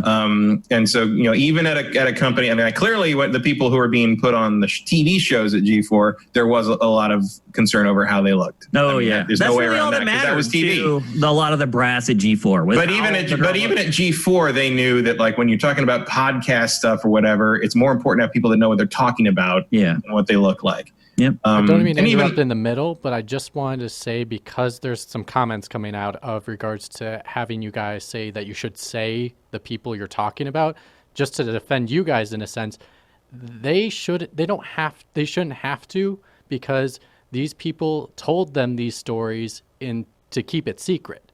And by them revealing a name of a person could reveal the woman that was sexually abused or harassed. Well, the other part is I don't know anything about it. I don't know who's telling the truth or who's lying. So I'm not going to single somebody out by name and say, like, the guy from Ubisoft, he stepped down. He admitted that he did something wrong. So we didn't even name him, actually. But you can look it up and figure out who it is. Same with there's only so many directors of Assassin's Creed Valhalla. Yeah, exactly. But you can look it up. Do the research if you want to find out who we're talking about. We're not going to name it here. I mean, I hate to say it, but honestly, it does kind of open you up to some legal stuff. So we have to be careful when we're talking about this stuff. These are just accusations. Nothing's been proven in the court of law. So the reason I'm not naming people is for legal purposes, 100%. That's the only reason I'm not naming them. Yeah, it's a shaky ground. I mean, you just have to say allegedly a lot, but it's simpler. Or reportedly, allegedly. Work around it. Like no one's getting this news from us. This is all out there on Twitter. It's all out there on Twitlonger, where this is very easily accessible, or we wouldn't be talking about it. And like the stuff that isn't out there already having been talked about online, stuff that I've been told, person to person, those aren't my stories to tell. No, hell no. Yeah, I was appalled by this, to be perfectly honest with you, and caught completely off guard. Like, obviously, I'm not stupid or naive. I know that there are people in every industry that are sexual predators, or they just have issues. And I just assume the gaming industry had the usual amount as any other entertainment industry. But it appears that it is a problem. And it has been I think it does have the usual amount. I think this is just how things are. Really? Yeah, of course. Wow. That's really discouraging. What's wrong with people? I tend to try to give humanity a little bit more of a benefit of the doubt. You may be right, but I would hope that would not be the case. But the other thing is that the industry was really bad when it first launched. If you want to read some salacious stories, look up like what it was like working at Atari during the Atari 2600 era. I mean, it was just like a meat market. So, or when you had to if you were working at like any of the game magazine publications that were owned by Larry Flint. No, like if you're working in that building, we had a friend that did. We did. And she would tell us, she would say that they had to share the offices with Hustler. Yeah. And so they would have video game publishers coming by to demo games, and they'd have them wait in the waiting room. So they're sitting in the waiting room, and in front of them is a table piled with the most hardcore XXX magazines, and it was just this awkward thing where you have to go into the lobby to get them, and they're trying not to look at these crazy. And this is like mid '90s. This is like pre-internet. You know, now that would probably be weird, but it's like, you know, that was an era where you really had to seek out the porn. Right. You know, you had to find it in the woods, you know. And just seeing it on a table like that was unusual. It was, yeah. Unless you're at Larry Flint's building. Yeah, Larry Flint's building is a very different. It's just the way it goes. I drive by it all the time. It's right there. Yep. So what do you think the answer to this is, Matt? How do you fix this? I don't. I mean, really, the answer, the way you fix it, is you raise better boys, human beings. Yeah. The other, I mean, alternately, in terms of like, it's a hard thing to do because like part of it is also like if you're really crossing lines in terms of power imbalance in a workplace situation, like that's a serious problem, and like you need to have a method of dealing with it. On the other hand, like one of my friends, when we were talking about it, she said like, she's like, there's things in here that are like, you know, absolute abuses of power, and like you understand why someone can't say no because they feel like this person could ruin their career, and it's just like, you know, that's the situation you have to go after and defuse and prevent from happening. But she also said at one point, like, at the same time, for certain other stories, heartbreak is not abuse. You know, yeah, you had a bad breakup or like you had a bad relationship. To all of us. Yeah. But like that's not necessarily, it wasn't really workplace related just because you both work in the same type of job. Right. You know, but it's like if you work at this company, I work at this company, and we're both, you know, doing game development or writing whatever, like that's not the same thing as like an intra-office problem, which most of these are. But it's like I don't know what you can put into place. Like I've been through some things like this myself where we went to HR and like they just don't even do anything about it, even though it's supposed to be against law to do that. Or like I've had friends that like, you know, just don't, you know, you can't do it because the person that's involved is part of HR. Sometimes like you just don't know. Like it's very hard to find recourses. And that's one of the reasons that kind of the cancel culture thing has sprang up, because people feel there's no recourse. Yeah, you know, there's no official channel to go through. Training can probably help if you put all your employees through sensitivity training, sexual harassment training. But the problem is like that an abusive person, like some of the people you're talking about, or especially, you know, or someone like, you know, a Harvey Weinstein, for sake of argument, like they're going to just assume those rules don't apply to them, or think they can get away with it. Or they're going to use the training to figure out how to get away with it. Yeah. They'll be like, this is what they're looking for. Now I know what to look for. Yeah, you know where the line is. And you can. I think like, it's just a thing in general. It's just the system is broken and it needs to be addressed and changed, because just like Matt, I had ran into an HR issue as well. And unfortunately, they didn't address it the way I thought it should be because of the severity of it. But it's because of the system that's in place. They couldn't do very much. Yeah. Remember that the system is almost always there to preserve the status quo, not to help you. Oh, yeah. They don't want to make waves. They don't want to have to invest money into something. They don't want to have to create a bunch of new training. They don't want to pull their employees away from the job because then they're not being productive. There's a million reasons they can give themselves to not do this stuff. And probably the truth is that those reasons were keeping them from doing it in the past. At Viacom, we had to do courses like 5 a year every year for everything. Like, how do you treat your employees? How do you treat people who work in other departments? Like, just, it was crazy. It got to the point where you're just like, I've been through this now 7 times. Like, do I really need to keep going? But every year you had to kind of get recertified. And the truth is, most companies don't do that. I know that because my wife works at a large company and she doesn't have to do like any of that. She does like one training thing a year. So yeah, my work didn't do that until last year, 2 years ago, and I worked for the company for 5 years, and we never had any type of training in regards to that. It took us, and we had an organization that was established in 1964, so that's how long it took. It takes a while. So again, really bummed to hear about this, and I'm even more bummed to realize that there is no answer. There's no quick fix, is maybe the better way to put it. It's a generational thing where we as human beings need to raise our kids to be better and to respect women, minorities, pretty much anybody else but themselves. They need to respect them. Yeah, I mean, the real thing, if a lot of these situations that have been exposed, if the guy in question had just, you know, listened to the idea that, like, you know, the women in the workplace with you are not there for your entertainment or for your dating pool uses. They are just other people there trying to do a job that you're and same as you. and they're not there for you. And so leave them the F alone. And that is apparently a tall order for men. So here we are. Yep. All right, let's move on. We're going to talk about something maybe a little bit more upbeat, but maybe not, depending on your perspective. We talked, I think, a week ago or a week and a half ago about how Kojima had pitched his new game. Speaking of things that need to end. And he had pitched his new game and it was shot down. And he had said on Twitter that now he needed to kind of gather his thoughts and start thinking about his next project. Well, it took him about a week and a half, and apparently he's done that because he posted another tweet showing an image of him working at his desk on a sketch, and the sketch was blatantly related to Death Stranding. So it appears that, at least currently, his plan is to try and create a sequel to Death Stranding. Matt, is that a good idea?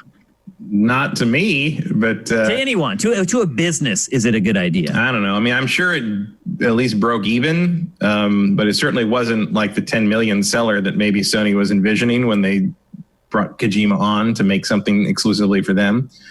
I also question what's left to do with that game. Like I didn't finish it because I couldn't. I got other shit to do. I just couldn't. There's plenty to not continue. I did finish it. You went back and finished it, Mitch? Oh, I didn't go back. I finished it the first time I played. Oh, you just plowed straight through it. I plowed straight That shouldn't surprise me at all with you, for sure. Well, it's right before I moved out here, so I thought I would play everything that came out, so I kind of had make sure I was on top of everything. But yeah, I finished it in a few days. Yeah. Do you want a sequel, Mitch?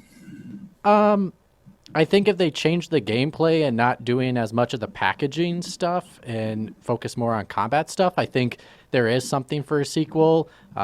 They play with some interesting elements and put a lot of revelations near the end of the game.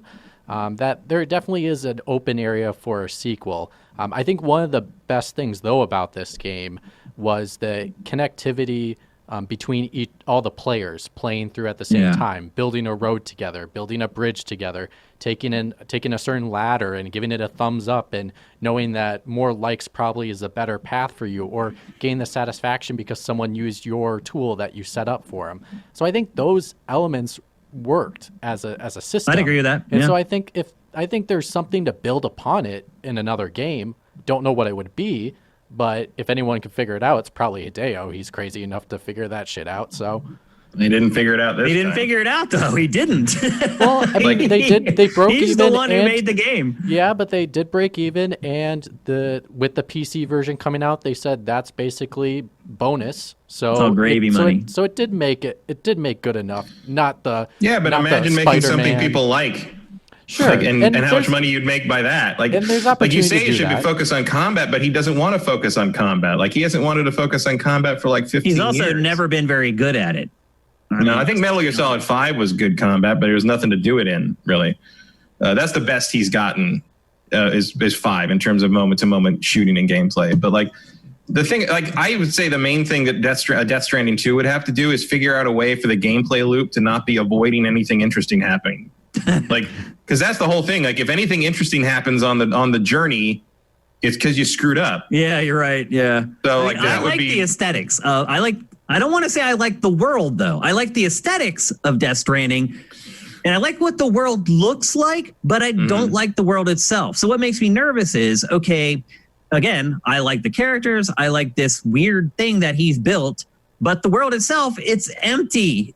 So how do you create a sequel?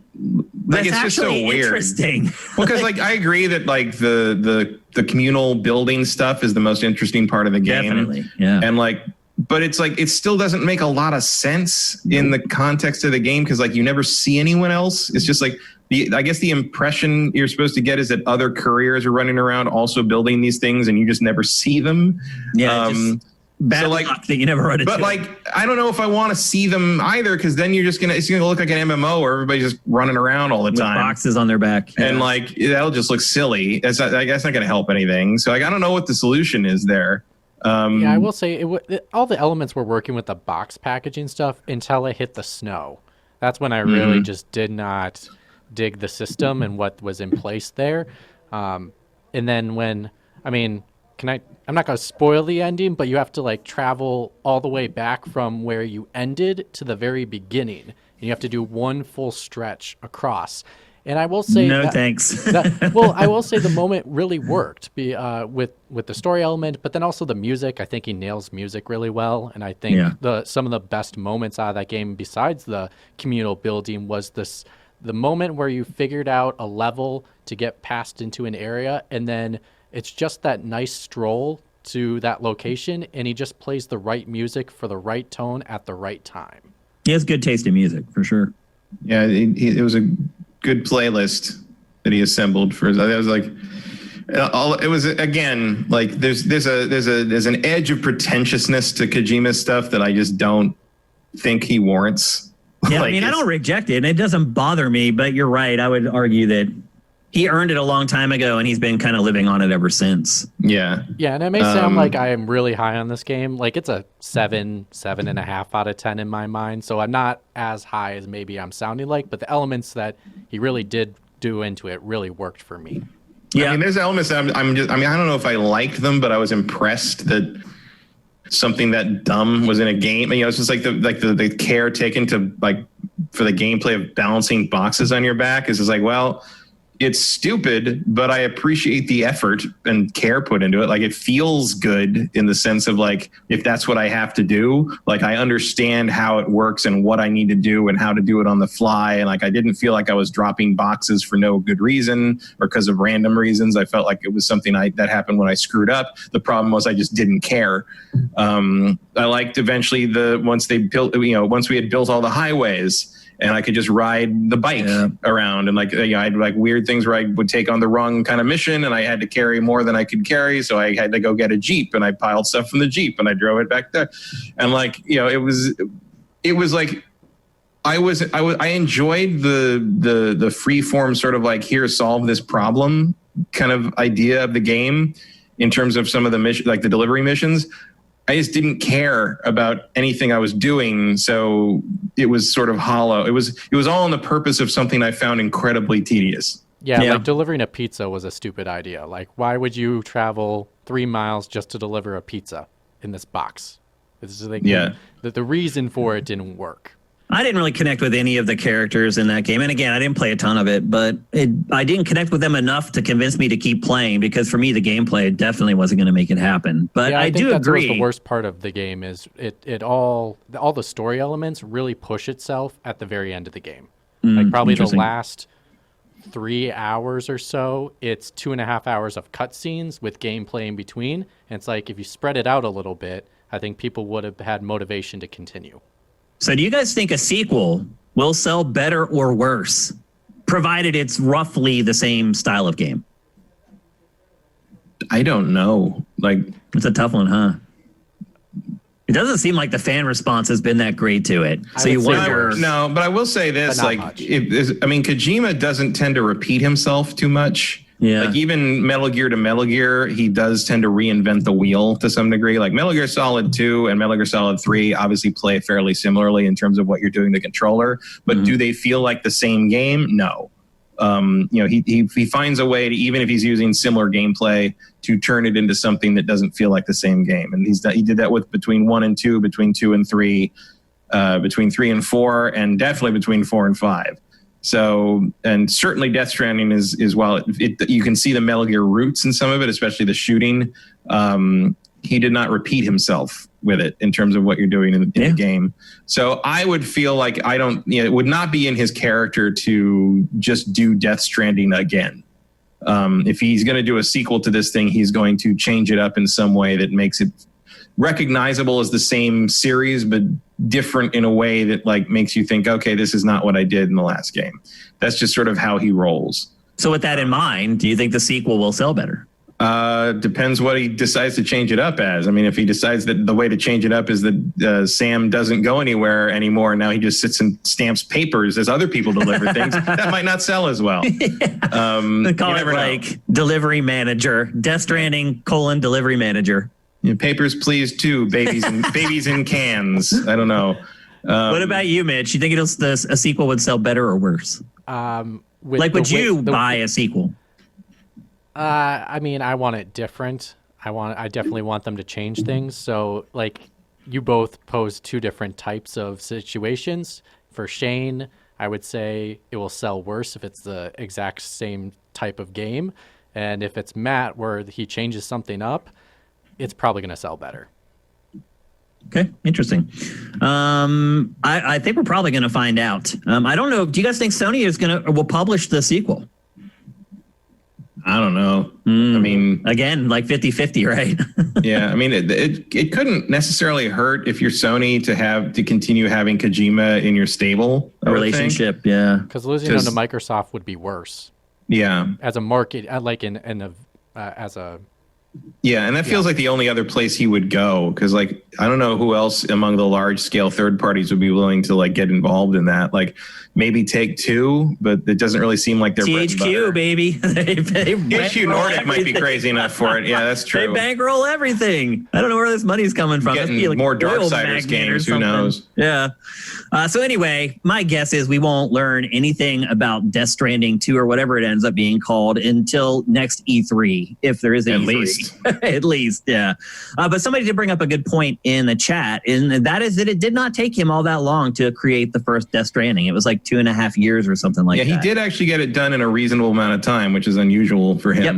So, maybe it isn't that far away. Maybe we do get a look at it around this time next year. But it definitely felt more finished than Metal Gear Solid 5 did. And Metal Gear Solid 5 took like twice that length. I would agree with that. You could tell a bunch of stuff was chopped out of MGS5 for sure. It does have that Gorilla engine, so that is optimized for PlayStation 5. So it's pretty easy to update that. Mm-hmm. Yep. So I would want to see drastic changes to Death Stranding before I would be interested in even trying the sequel. I mean, I bounced off that game real fast and real hard. So I need big changes before I care, particularly to the interaction and the gameplay. All right, let's move on to our next to last topic for episode 218. We're going to talk about a new Pokemon game, and it's not like you might expect Pokemon game, but it has made me very, very happy. As you guys know, I am a big League of Legends fan. I don't get to play that much anymore. This year, I haven't played hardly at all, to be perfectly honest with you. I've just been too busy, but I do love it. And I've said many times that if Nintendo wanted to do a MOBA, it's one of the only publishers that has enough characters to make it possible. And in particular, there's one franchise that would work perfectly for a MOBA, and that is Pokemon. Enter Pokemon Unite, a 5-on-5 MOBA coming to Switch and mobile, both iOS and Android, under development by Teamy Studio at Tencent. Teamy also did Call of Duty Mobile, which is excellent. One of the best mobile games I've played in the last several years.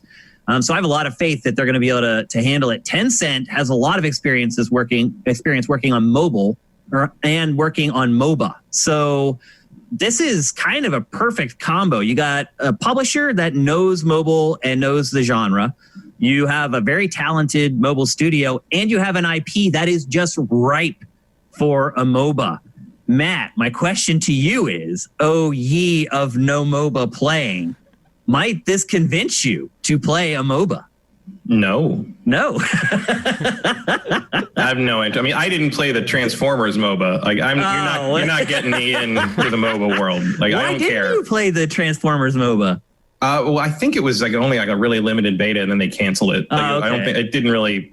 That's surprising. Or you didn't even give it a try, at least. I don't think I think by the time I realized there was a beta, it was over. Oh, okay. I think that was the problem. But I also didn't care enough to keep an eye on it. Right. It's not my thing. I don't care. Like I don't mind multiplayer at times, but like MOBAs are too reliant on everyone else on your team doing the right thing for me to have the patience to deal with it. I also wonder too. More power to anybody else who wants to play it. Like I'm sure it'll do incredibly well, but I will just not be part of it. It also makes me nervous thinking about playing online on Switch with the younger audience. Mm-hmm. I mean, it's bad enough when you're playing League with like tweens and like early 20s kids. You get on Switch where you're playing with literally like 8 and 9-year-olds. I don't know. 8 and 9-year-olds are getting allowed on the internet by their parents for this. Like it's maybe not to that degree. But the parental controls are good on all the systems. You can totally set it up so your kids can't play stuff that you don't want them to online. Yeah. But like, I'm just like, my 11-year-old niece still isn't allowed to play online games, really, even with her Switch. So interesting. I'm surprised at that. All my nieces and nephews. Now. A lot of younger kids now, parents are putting a lot more restrictions in regards to their digital footprints. Interesting. Mm-hmm. My nieces and nephews, it's a free for all. They do whatever the heck they want. I got some friends who won't even like put pictures of their kids online. Like until their kids are old enough to decide whether they want their images online or not. Oh yeah, I can understand that. Granted, most of those people are security tech people. Yeah. Like, my nieces and nephews, it's all fair game. They have like their own like PCs in their bedrooms, and like their parents don't care at all. My niece has like that as well, but like her online usage is just strictly monitored by her father, who is again an IT guy. Like he knows that stuff. He can lock it down for sure. Yeah. Mitch, have you ever played a MOBA? No, but I do know a lot of League of Legends because my college mate that got me on Kingdom Hearts, he played League of Legends religiously to the point where he would say, I'm not going to spend the $2 for the character, so I'm just going to wait it out, but he'll still complain because he can't play that character yet. The characters aren't that bad. If you want skins, you have to pay for the skins. You can't unlock them. You're supposed to be able to unlock them playing, but you can't. Well, this was back in 2011, so this was like right in the completely changed the whole system since then. It's completely different since then. But why have you never tried them, Mitch? I just didn't have a good enough PC. Now I do. Now I'm starting to try a lot of games that I haven't tried in the past or genres that I haven't. So I do like Pokemon. So for me, this will be something I will try for sure.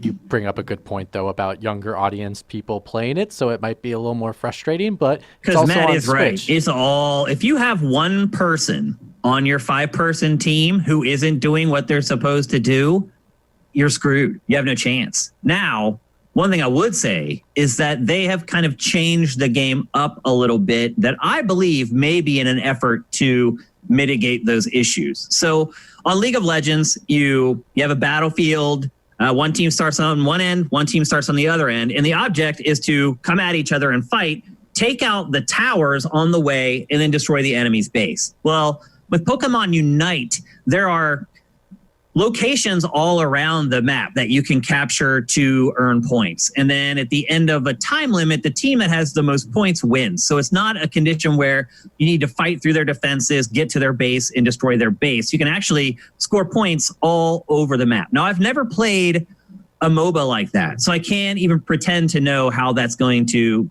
I can't pretend to know accurately how it's going to impact the ebb and flow of the game.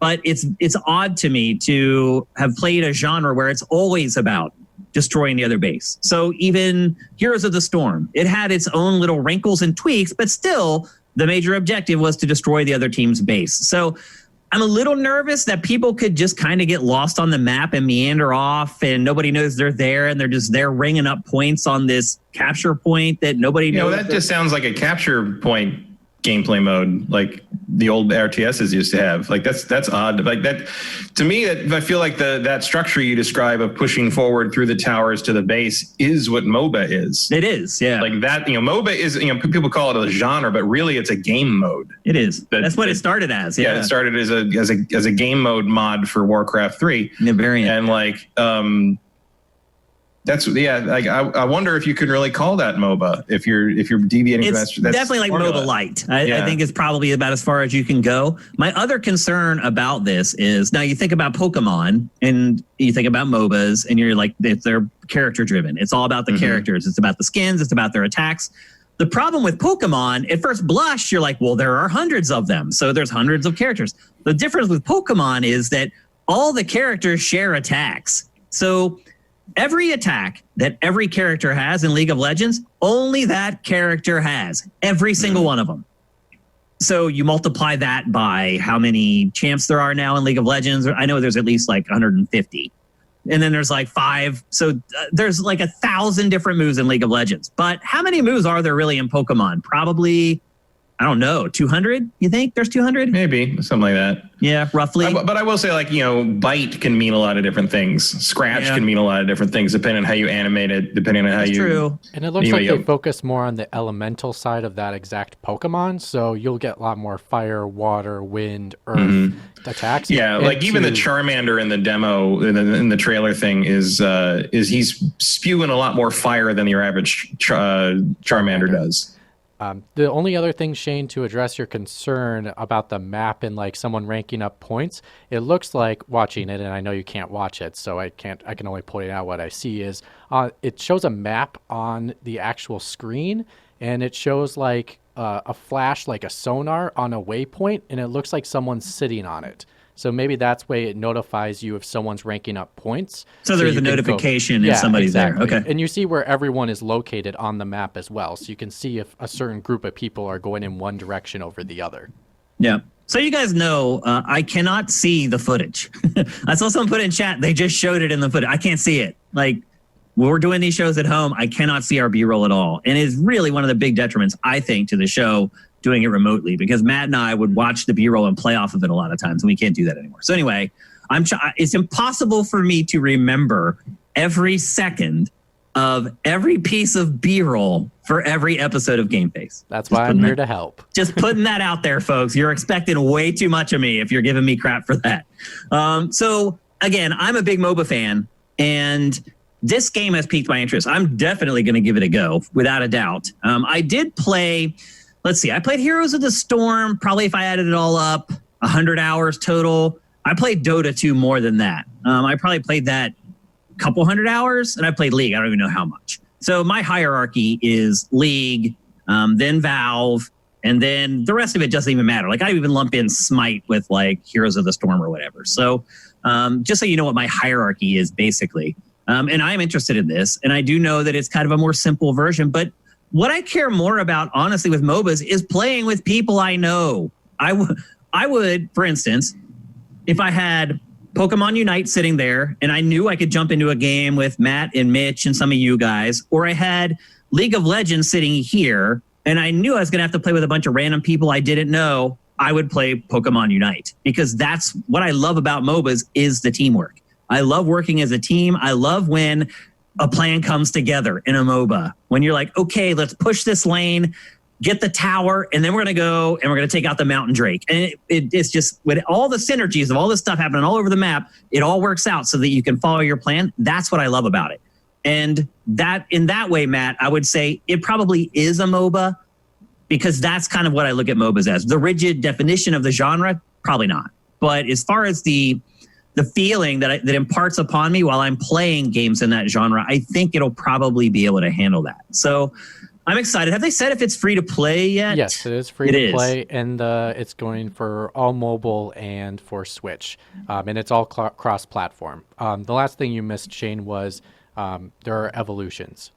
No, that's right. Yeah, so in League of Legends, your characters don't actually evolve. That is one thing about this that is different. Now, in League of Legends and other MOBAs, you don't have all your attacks when you start. As you build your character's level, new attacks unlock until you get your ultimate, and then you build various levels of each one of those attacks. In this, the Pokemon actually evolve into new forms, which I would also assume then would give you new attacks that you didn't have before. So that is a good way to kind of keep the momentum of each match going forward if your Pokemon is evolving and growing as you get kills or you score points or whatever. So... And I'm still not even sure. I guess you just get points for killing the other team. It's just a point value. I don't know. It's very bizarre the way they're setting it up, but I do understand. Like there are wild Pokemon out there to level up from as well. So like there's just a mixture of players and CPU uncontrolled players. Yep. So I'm pretty excited for it. Sounds like neither of you guys are, but maybe I can drag Mitch into playing it with me for a couple days or something. I'm so down. I'll play with you. Okay. Hardcore. Yeah, let's do it. Yeah, maybe we'll get some parties together. What's the date for this, actually? It's coming pretty soon, isn't it? Before the end of the year, I think? No date announced. It's just due out this year. Okay, so before the end. So maybe we'll get some sifted party together, and we'll become a major clan in Pokemon Unite, and we'll dominate Nintendo Online. We'll see.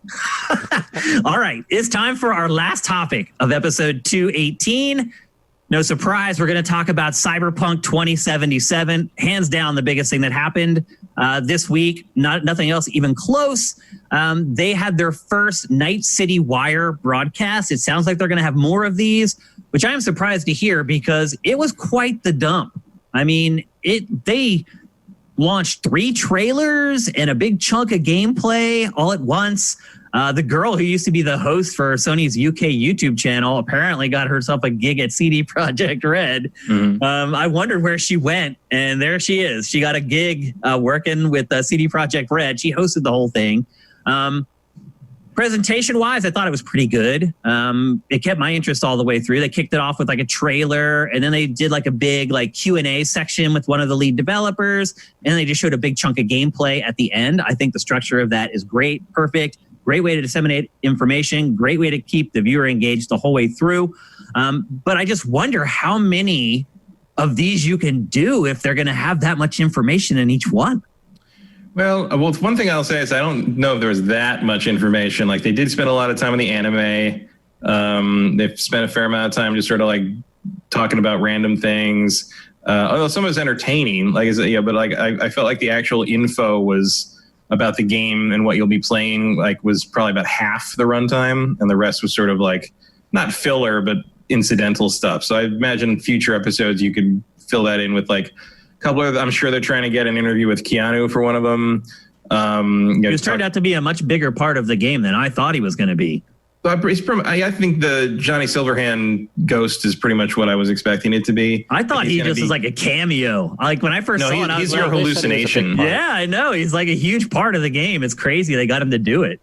Yeah, well, awesome. They said that last year that he was going to be like appearing to the player as sort of like an inspiration or a spirit or some kind of. Yeah, I just assumed he'd show up like 4 times throughout the course of the game. No, he's pretty constant, and seems like it. He's like your narrator, kind of. Yeah, he's apparently he's into it. Like he's really into the idea, and that's one of the reasons he's doing it is because he thought it was cool. They are having, I guess, some problems where doing re-recordings or doing pickup stuff is hard because of his schedule and getting him to Europe or whatever, especially with the pandemic going on. I understand that, yeah.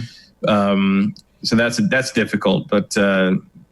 Yeah, he's a significant part of the game, and I don't know. Like I like what I see here, but I can definitely see like the brain. You know, they talk about the brain dance thing was kind of the big thing for this presentation. At least is the big gameplay demo was the brain dance idea.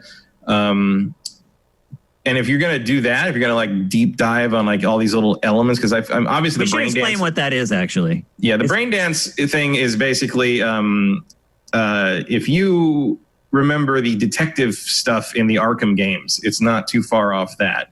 But in universe, what it is there's obviously like, Matrix style VR experiences where you jack in and kind of like play as somebody else in your mind.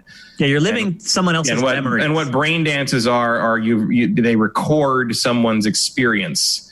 And then you take that recording and you plug it into this thing and you can live someone else's the scene, like this life. Yep. And what they show in the gameplay in this trailer is this guy sets up the guy who's getting recorded to rob a store.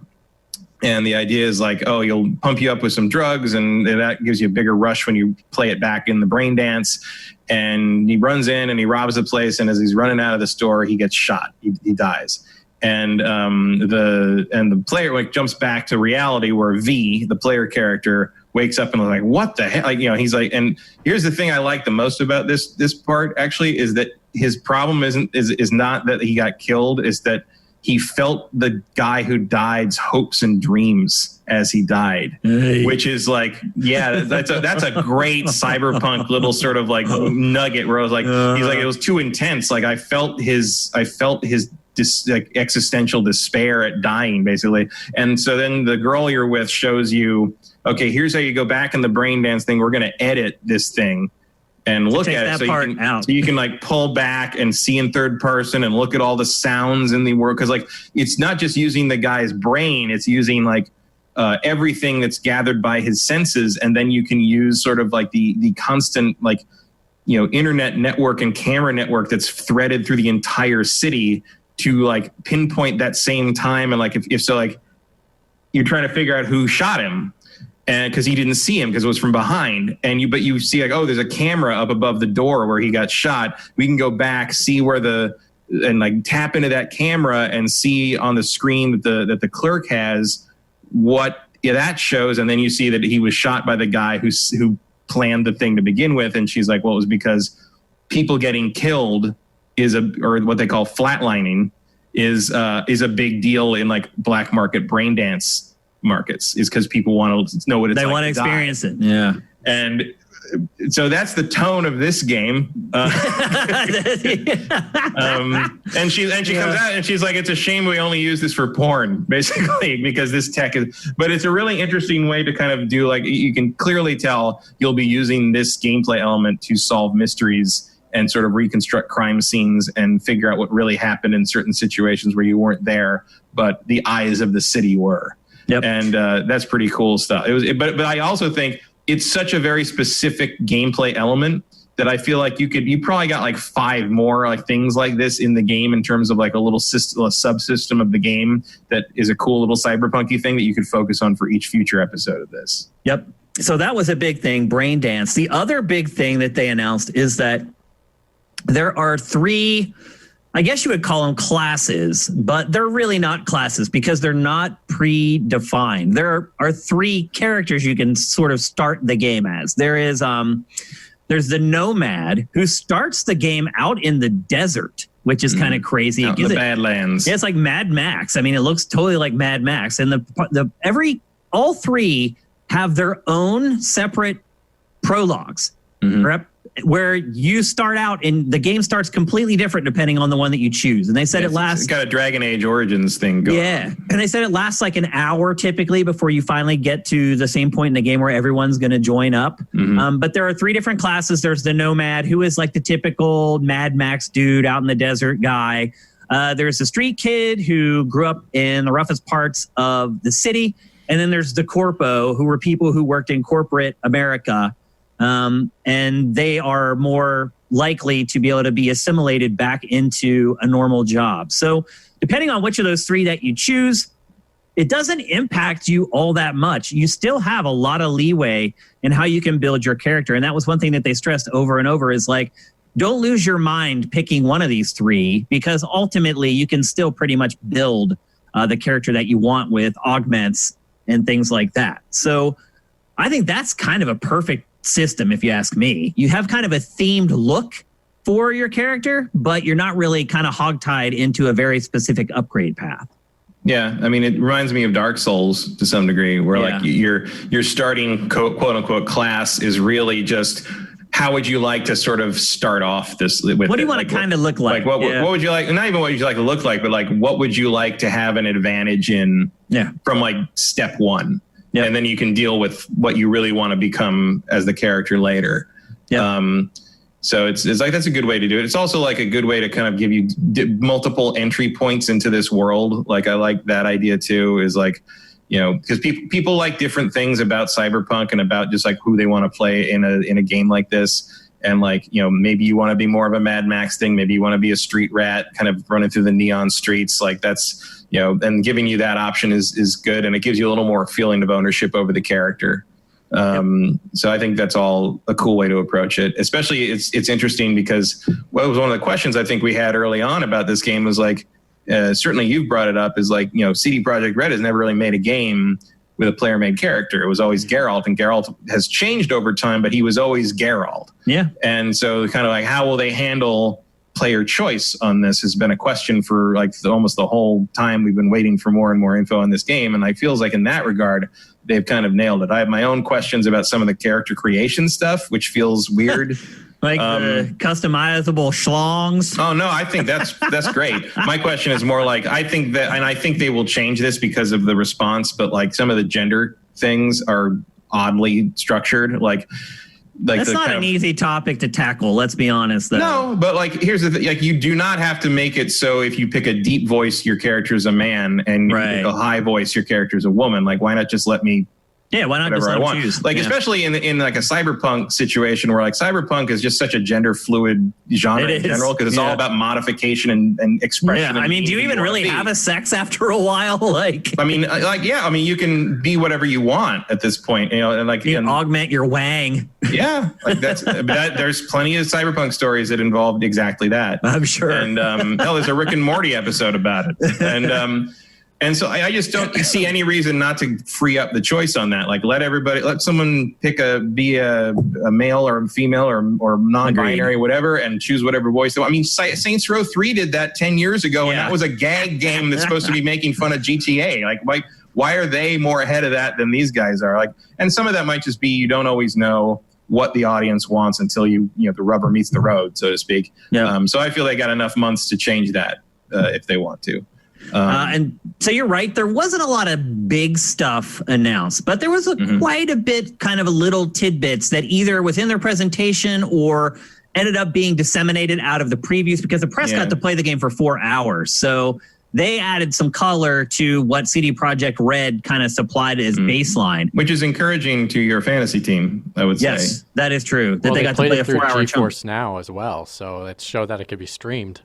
Yeah, but the other big problem, I think, is that Digital Foundry is saying that they don't really think that it can run on current gen hardware. It sure doesn't look like it. They're completely like flabbergasted that the game could ever run on current gen. And that's a little disconcerting. I mean, if there's anyone that I trust on that stuff, it's Digital Foundry. And if they're telling me... Well, when you first talked about the game, when you first saw it at E3 many years ago, as a viewer, I sincerely thought what you're telling me is impossible on this current hardware. Yeah. So I never got to the point where I still am not to the point that I believe it's physically possible by the way they're explaining it and you had in the past about what you experienced, that this game is possible on current hardware. So I'm not surprised Digital Foundry said that. It could be a chugger.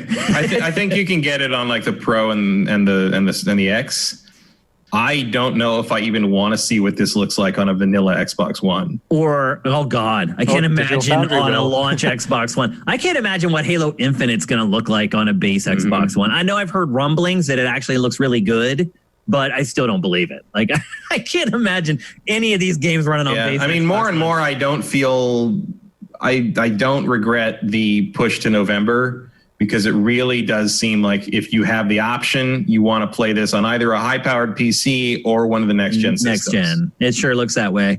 Another thing that kind of came out of all the coverage that maybe had been announced, but I didn't know it, was that Night City is halfway between San Francisco and LA. Did you guys know it was set in California? Yeah. I had no idea. I don't know how I missed that. I mean, I'm familiar with the old tabletop game. Okay, gotcha. So I kind of know where some of this stuff. Speaking of which, that's where the brain stuff came from. It came from the tabletop game. Yeah, a lot of I recognize a lot of it. I'm not super. I should probably reread a bunch of my old, or I would if I could find them. Like those are in a trunk somewhere, I'm sure. But I do remember those, and I wouldn't necessarily play a lot of the tabletop stuff, but I would buy the source books and read them because I thought they were interesting. I did that with Vampire as well. And Werewolf, but and like that was also a reference to like the idea that a big cyberpunk thing back in the day, and also in Blade Runner was although it was unspoken, but it was kind of assumed by certain things from the script that the cities of San Francisco and LA would basically expand so much they'd grow together and become a single coastline city that was called San Angeles. That probably will happen eventually. I mean, I don't know how far that'll go, because like it's suburban sprawl only takes you so far. But San Diego and LA are almost there already. I mean, there's not a whole lot of dead area in between San Diego and LA at this point. Yeah, but they're not like metropolis. It's not Metroplex stuff. Yeah. I think what they're talking about though is the suburbs kind of blending into each other when you get to the fringes of each city. Well, no, in Blade, like stuff like that, it was basically a city as dense as San Francisco or New York that stretched from San Francisco to LA. The whole state. Interesting. Yeah. Okay. And I mean, this was like 2077 or so, but like that. So Night City is a separate thing. Night City grew out of like, I can't remember the origin of it in the Cyberpunk source material, but like basically, it's like it's like if San Luis Obispo became a super metropolis somehow. It could happen someday, like hundreds and hundreds of years from now, if we're still here even. Some other stuff that was kind of shared, multiplayer, which is something that at first we didn't even think there was going to be multiplayer. And then people started asking CD Projekt Red about it. And they're like, well, we're thinking about it. Then they finally did commit that, yes, we're going to do multiplayer. Now they're saying it's going to be gigantic. And my guess is they are building a GTA Online clone for Cyberpunk 2077 that will live on for years and years later, generating metric tons of money, just like GTA Online has. It's smart. I don't blame them. I like their approach. I like that they're getting the single player stuff done first, and they're going to put the cap on that before they move on to multiplayer. Chances are, it's probably not going to come. I think they were saying until like 2022, though. So the good news is it sounds like there's going to be a ton of DLC. They also said they're handling the DLC just like they've handled it with The Witcher in the past, which means you're going to get a lot of it. And the pricing and things like that are going to be very reasonable, which is also good to hear. Yeah. And the DLC on Witcher 3 is some of the best stuff in Witcher 3. It's some of the best stories in the whole game is in the DLC. So if that's the case with Cyberpunk, sign me the heck up. Especially if they take you to like new locations or something. Yeah, absolutely. As the DLC did for at least Blood and Wine, of course, took you to a whole different area. Yep. There's a lot. I mean, I kind of appreciate CD Projekt Red, like recognizing their status and being like trying to be a rock star, like trying to be the next rock star, like, because it does feel like, you know, the potential's there to kind of, if not take them on, like ape them. Yep. Yeah. So let's see. Oh, my internet connection is starting to die. Are you guys losing me? No, you froze for a little while there. You froze for a second, but we're on B-roll, so you're good. Yeah, so I just want to tell you guys that my internet connection has been abysmal for the last 4 days. I was actually going to say something before we started the show. It's been so bad. But anyway. Yeah, push the spoiled recording, didn't it? Because you were out. Uh-oh. If I get cut off or whatever, we'll just do the best. So did you guys lose me? You're just pausing. You caught up again. Yeah, the internet here in our building has been abysmal, and I don't know what I can do to fix it. Let's just try. We're on the last topic. Let's just try to get through the show if we can. Last couple of things to mention. They talked a lot about engineering and gadgetry, which really piqued my interest because it appears that if you become a practitioner of that discipline, you can get to places in the game that other people simply can't even get to. And that to me is really cool. If you can guarantee, if you go down certain upgrade paths, that's going to gain me access to parts of the world that other people aren't going to access unless they go down the same path, that's a lot of incentive for me to kind of poke around in that stuff. Something that I typically don't do in a lot of games like this, I'd also add. I mean, it's certainly why I usually end up putting points in locksmithing or lockpicking on things. Yeah. Yeah, I mean, I get that, but at the same time, I think it seems over-exaggerated of what it really will be probably in the game. Like an example of what's the Obsidian game that just came out, Outer Worlds. Like you could go into a separate area, but it was just like a secret passage to get around the map.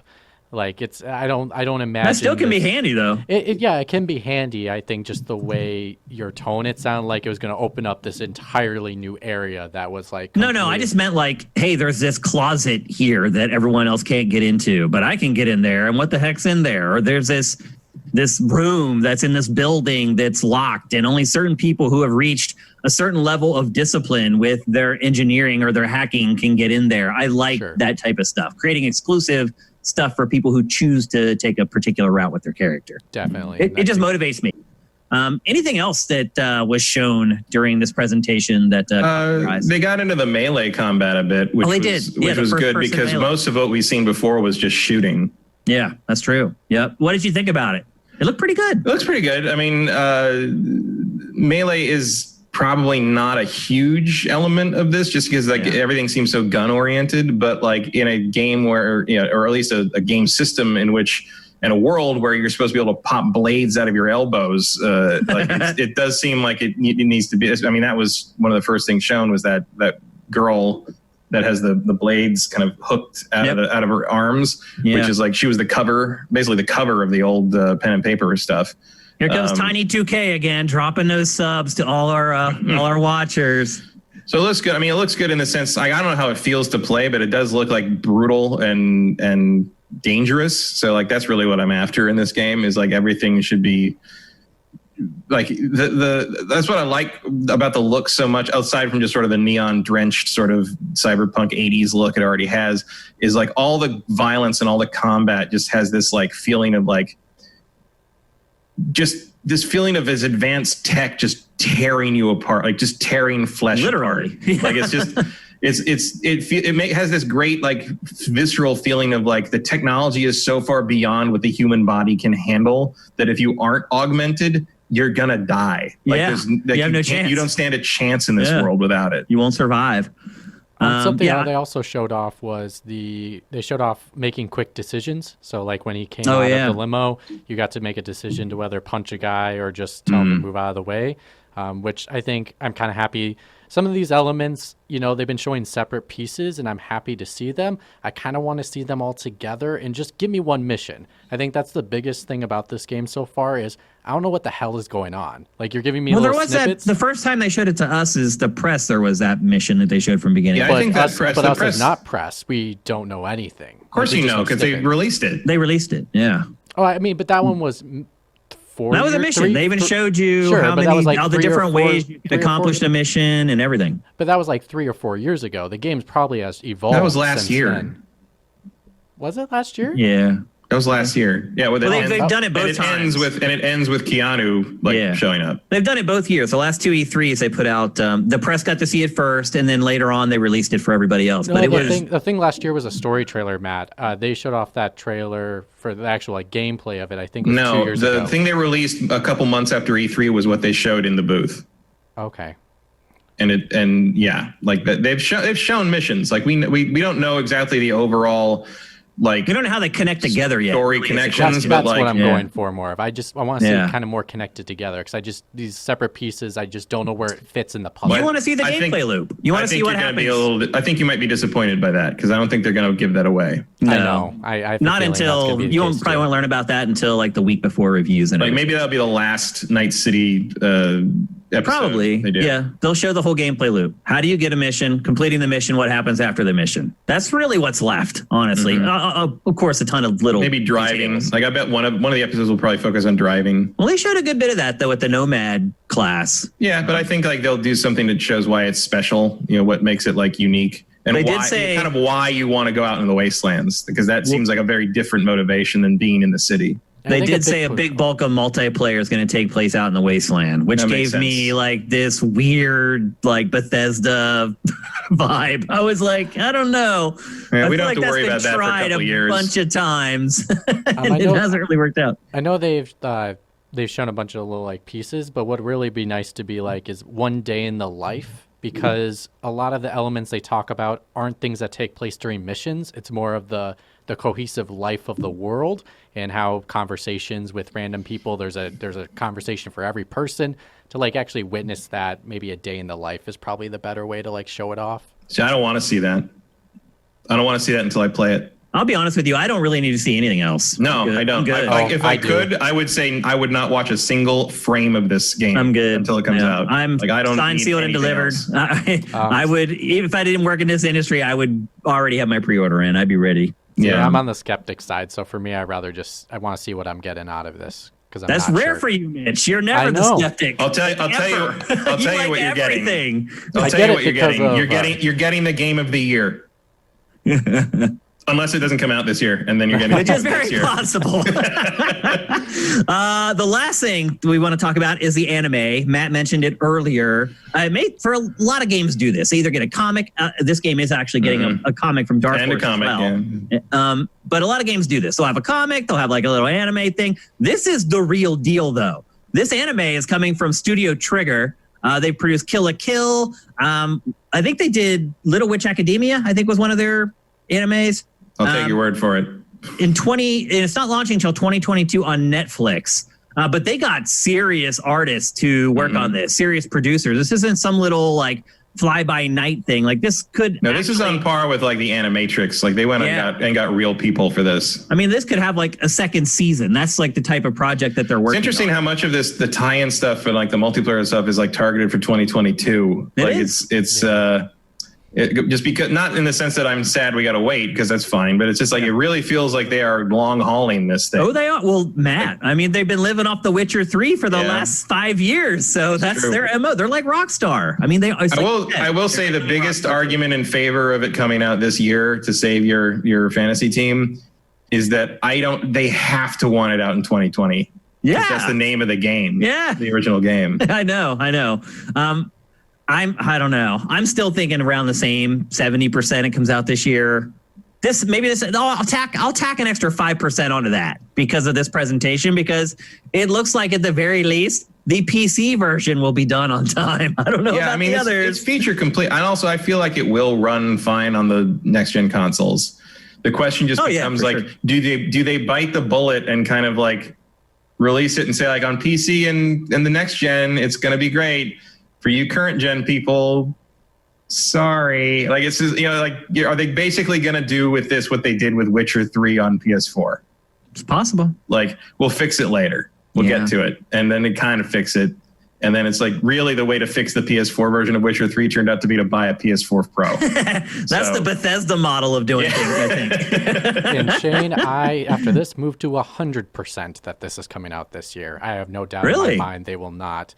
If they're blowing it out like this in regards to this and more coming, I have no doubt in my mind that they will hit this year. It could be delayed to December. I think that's a good point. Like if you're going to put this out, if you're going to put these Night City episodes out, like you're pretty confident that this is making it. I mean, obviously anything can be unforeseen, but yeah, I think actually I might agree with Mitch on this. The release of this series does really up the likelihood that it is making it in November.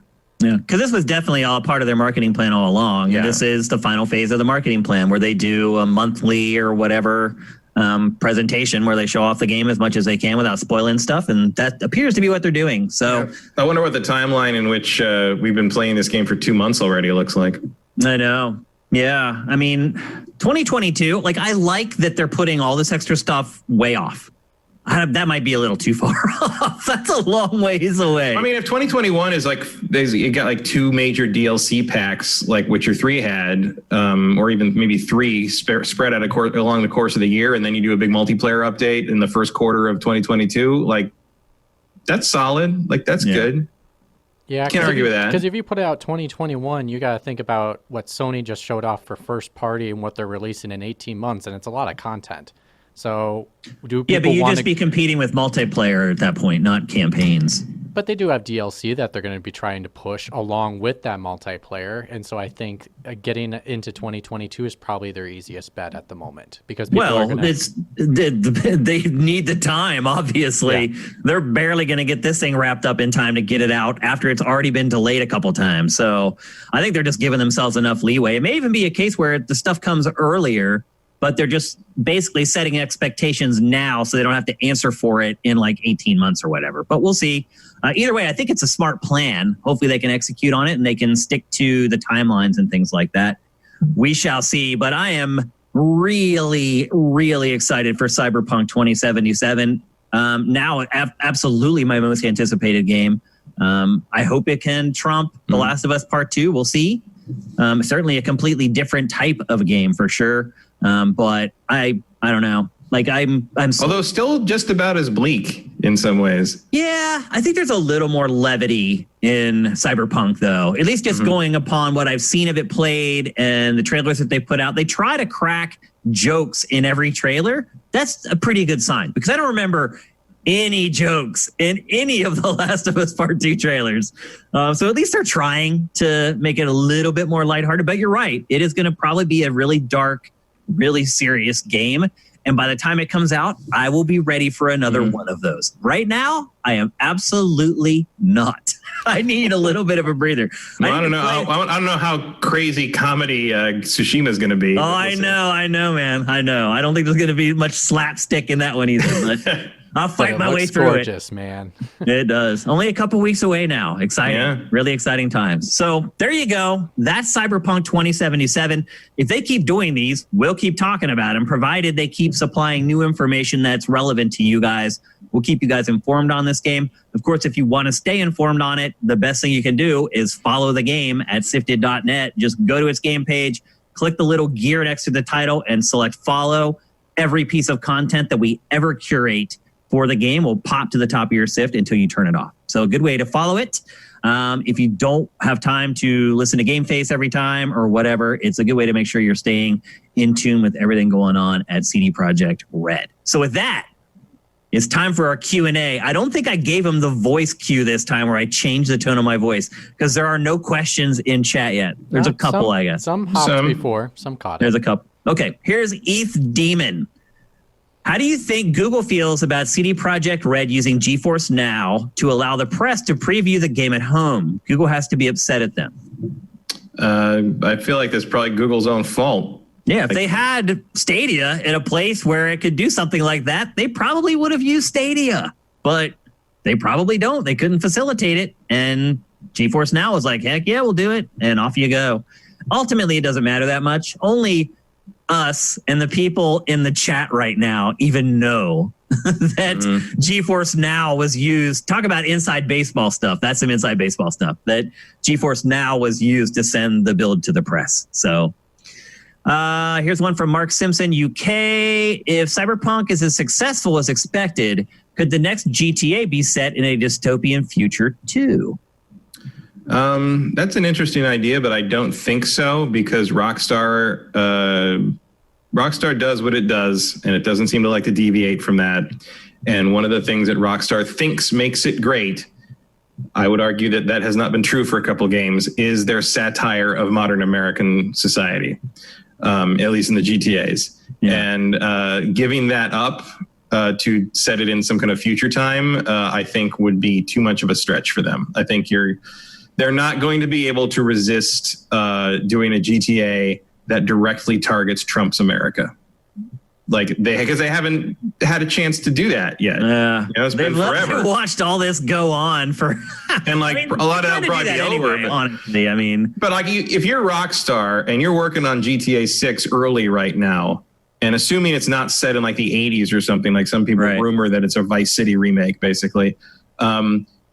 Can you imagine looking at 2020 as Rockstar North and not thinking oh my God, we have got to do this? It's a treasure trove. Yeah, everything that's happened for the last 3 years has been a treasure trove. And you might think going after a pandemic and going after all this stuff that just happened is fresh in everyone's mind and people died. It's that would be really tasteless. And yeah, it's Rockstar. That's what they do. That's exactly what they do. It's that's their MO. It's like the South Park thing. It's yeah, the point is that they're doing it too soon, that they're doing it with no taste, that's kind of what they are, and how the humor on that is always rolled. So I would think that you will see, if I'm Rockstar, if I'm the Housers, I'm thinking GTA 6 has to be set in 2020. I would prefer it that way. I'll put it that way. Mm-hmm. Next, Cyber Exile. Have any of you ever been contacted by game companies for being too critical in your reviews? For some context, apparently Sony have recently reached out to Vice on behalf of Naughty Dog because they felt their review of The Last of Us Part 2 was unfair and dismissive. Is this a common occurrence? Should it happen at all? I'll answer your first question, or the last question. Should it happen at all? No, it should never happen. To answer your first question, yes, it's happened to me a ton of times. And they usually, if I had to sort of profile the companies where it happens, it's companies like Naughty Dog. It's companies like Rockstar. It's companies where they think their crap doesn't stink. And those are the ones who typically will come after you. And they're the ones who will come after you for your opinion. Other guys will come after you for inaccuracies, which is 100% fair. If you mess something up in your review, they should contact you and tell you got it wrong, and you should fix it, and you should divulge the fact that when you first published it, you had it wrong. So that's all good. When they also sometimes you get the guys that came after, especially back in the old days, was smaller companies that didn't want any negative stuff dragging them down. They didn't understand how the industry worked. When you were the editorial guy at X Play and Extended Play before it. I remember a couple of smaller companies when they got bad reviews would be like, do you have to run that? Yeah, they'd ask us to yep. They asked us to cut it out of X Play, but the best part was in that job. That was the only job where I had an excuse for that type of stuff because we really could not cut stuff out of the show. No, the show's already shot. The wraps are done. It's already compiled together and assembled. And there was one time that happened. Control. There was one time that happened that it happened early enough that we just like tripled down on ripping the game apart. Like we're just like, oh, you don't want us to do that? We're going to do it twice. Yep. Like, you went about it the wrong way, buddy. And this stuff happens all the time, though. Yeah. I've only had someone come at me for the actual opinion I put in the review once, and you have already mentioned them. Yep. Yeah, Rockstar is the worst. Yeah. They're the worst. They've cut off Giant Bomb. They've cut off EGM. Ubisoft in the past has been really bad, where if they didn't like a review, they'd cut people off. Ubisoft has never said anything about to me about any of my opinions ever. Rockstar, I've gone around and around with multiple times. The last really bad one was Max Payne 3. And I didn't even review that game. Justin Spear reviewed it for us. And I went toe-to-toe with Rockstar for, I'm not even exaggerating, like 90 minutes. I was on the phone with them. It was their PR guy, like one of the Housers, and some dude from their marketing department I had never heard of before. And we sat and argued for 90 minutes. And I'm like, I don't understand why we're arguing. You're telling somebody their opinion is wrong. There's no logic in that. And, I had to go through, I talked to Justin about this, and I did like 3 times to make sure he was sure of his opinion. I trust Justin. He's one of our best editors. I still trust Justin Spear to this day. He's great. But you like a 5 or what happened? It was like a 7. Yeah. That seems about right for that game. It was right. And that's what I kept telling him over and over. And they kept pointing to like one review that gave it a 10 out of 10 over it, like ilicgtasballs.com or whatever. So that's really biased. Yeah, they really are. They're really slanted in one direction. But anyway, that stuff has happened a lot. But to be truthful with you, unless there's an inaccuracy in the review, they should never contact an editor about the review. That's just the way it should be. It's not the way it is because, as I've been railing against for the last 20 some years of my career, unfortunately, the games industry isn't set up for real journalists. It's just not. It's a symbiotic relationship. I don't buy the thing where they talk about like, oh, we just wanted context. It's just like, what the context is. No, you're trying to intimidate. You're trying to make me think that. And they did this. Rockstar did this with that game, with Max Payne 3. They said, we're going to cut all our marketing dollars from you guys if you don't change the review. And I said, no, we're not going to do it. And 30 minutes later, sales and marketing called me and said, Rockstar just took like $1 million sale off the table. What do? I didn't bend, and we lost $1 million. And that's the truth. Your move, YouTube influencers. And I will say, I think I almost got fired for it, to be honest with you. I had conversations with people at Viacom I had never seen in my life that week, where I had to defend myself over and over and over and over again, and defend Justin over and over and over again. So it does happen. Getting fired for Max Payne 3 is no way to go out. That would really suck. It really would. But I thought, I'm like, I just cost the company my salary like 15 times over. Like, maybe they should fire me. Like, I didn't even know how to look at it. I was like, editorially, I'm doing the right thing. But from their perspective, they're a business and they just lost $1 million. And truth be told, like the next quarter, Rockstar came back because we were so big, they couldn't afford to not advertise on us. So anyway, that stuff does happen, unfortunately, way too often, but it should never, ever happen. Next question. Here's one from Justin Horman. If Project Lockhart is priced at $200 cheaper than the other Xbox and the bigger PlayStation console, when do you think a good time is for it to launch? Would it be better to launch with the X, or would it make sense for there to be a delay to alleviate any confusion or crowded market concerns? Good question, Justin. Well, it looks like the plan was to launch the Series X in August and put the Lockhart out in like October, November. Yep. So we'll see if they stick to that idea or if they decide that they both have to come out in the fall. But it doesn't seem like a bad idea to give the more expensive model kind of a run on its own, just to sort of like entice you to like, get the hot new thing now and not wait for the cheaper one, and then have the cheaper one out later to sort of be there to pick up the stragglers. But I think it loses the point when you do that, because Sony hasn't confirmed, but we're assuming the discless version will be cheaper. And so Microsoft needs a way to undercut on price. So if they release them together at the same time like Sony will, that's the way they can do that. If it has to wait, they might lose out on some sales. I don't think that's true. I don't think that's true, because the PlayStation doesn't have a power differential. Like, they're not comparable. Or they could just intentionally wait, and then to announce theirs, wait for Sony to announce all their stuff, and then just undercut them. They could just do what Sony has done to them over and over. Yeah, they very well can. Microsoft, as we know, is not afraid to throw money out the window, Mixer. And like, you could just wait for Sony to finally make that move, because they're both playing chicken with the price right now, I think. And if they want to, they could just price the Xbox Series X at the price point of the cheaper PlayStation and call it a day, even if they're going to lose money on it, because they need to get that thing in homes. It's sort of it's not a desperate time for them, but they are definitely on the back foot right now. But Sony seems pretty adamant in making them go first on this, and I think that we're going to see in July, Microsoft is going to be forced to tell us the price first. I think Sony's going to push that angle. Interesting. Next question from Yakov226. Andy McNamara leaves Game Informer. We did talk about that at the beginning of the show if you weren't here.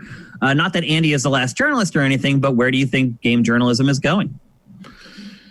Down. I don't think this is out of the ordinary. I mean, game journalists have been jumping ship to the other side since I started in this industry, literally. And a lot of them, that's their goal. Because look, a lot of the journalists in gaming, they're not journalists. They're people who really love games. And more than anything, they want to work in the games industry. And the lowest hanging fruit to get into the games industry is to launch a fan site and become a games journalist. Now, some of these people may get into it and realize that they love it and they may want to stick with it, but that wasn't their goal in the first place. Their first goal was to work into the games industry. Their second goal was to make as much money as possible in the games industry. And when you start working in games journalism, you realize very quickly that that second part of that equation is probably never going to happen. I was flabbergasted that Arthur Gies, I think that's how you say his last name. I probably have it wrong.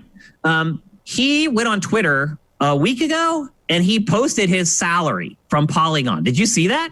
No. Dude, he was basically the head of editorial at Polygon, and he was making 80 grand a year. Wow. 80 grand a year. Just for reference, my right-hand man at Game Trailers made more than that. And that was 6 years ago. Mm-hmm.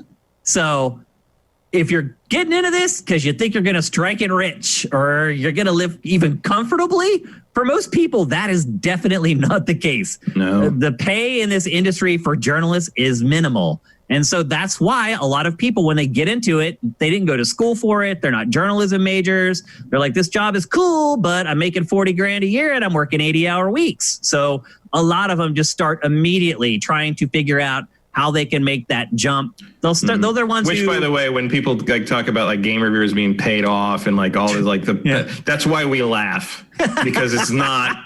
You're not in this to make any money, and you are not going to make any money. We were like, I was lucky, and you were lucky for a while, in the sense that we were producers on TV shows. Like that's how I got paid. Yeah, it changes everything. Like once you start working in television, your salary goes up. That's the bottom line. And I was disgusted, to be honest with you, when I saw what Arthur was getting paid there all that time. That is disgusting. I don't care who hears it. That's just the truth. Paying the head of it. Well, then you like extrapolate how much everybody else there is making, and it's horrifying. It's horrifying. From, a well-funded top 3 gaming website, that's it, and to me is inexcusable. Something needs to change there. Yeah, to answer your question, go ahead, Mitch. No, go ahead. No, it's all right. Okay. What do you have to say? I was just going to say that it's probably going down. The trend is obviously, and I think unfortunately the only thing that we're going to have to rely on is the influencers. Why would you work at an outlet when you can watch some kid in his basement make like $5 million a year playing a game. Like, yeah, I just don't think there's a lot of motivation to do it unless you just really want to do it. You want to be a journalist. And I think there can be genuine influencers that can match the criteria of journalism. Yep. But just unfortunately, they're going to have to label themselves as an influencer. The only way to break into the market to make any money, to be able to last any longer. Yeah. If somebody were to come to me and be like, hey, I'm thinking about going to college and getting a journalism degree that'll take me 4 years and getting into games journalism, or I'm going to buy a capture card and I'm going to start streaming and posting my stuff on YouTube, I would, in a heartbeat, tell them to go the second route. Get yourself a capture card, start streaming and posting stuff on YouTube.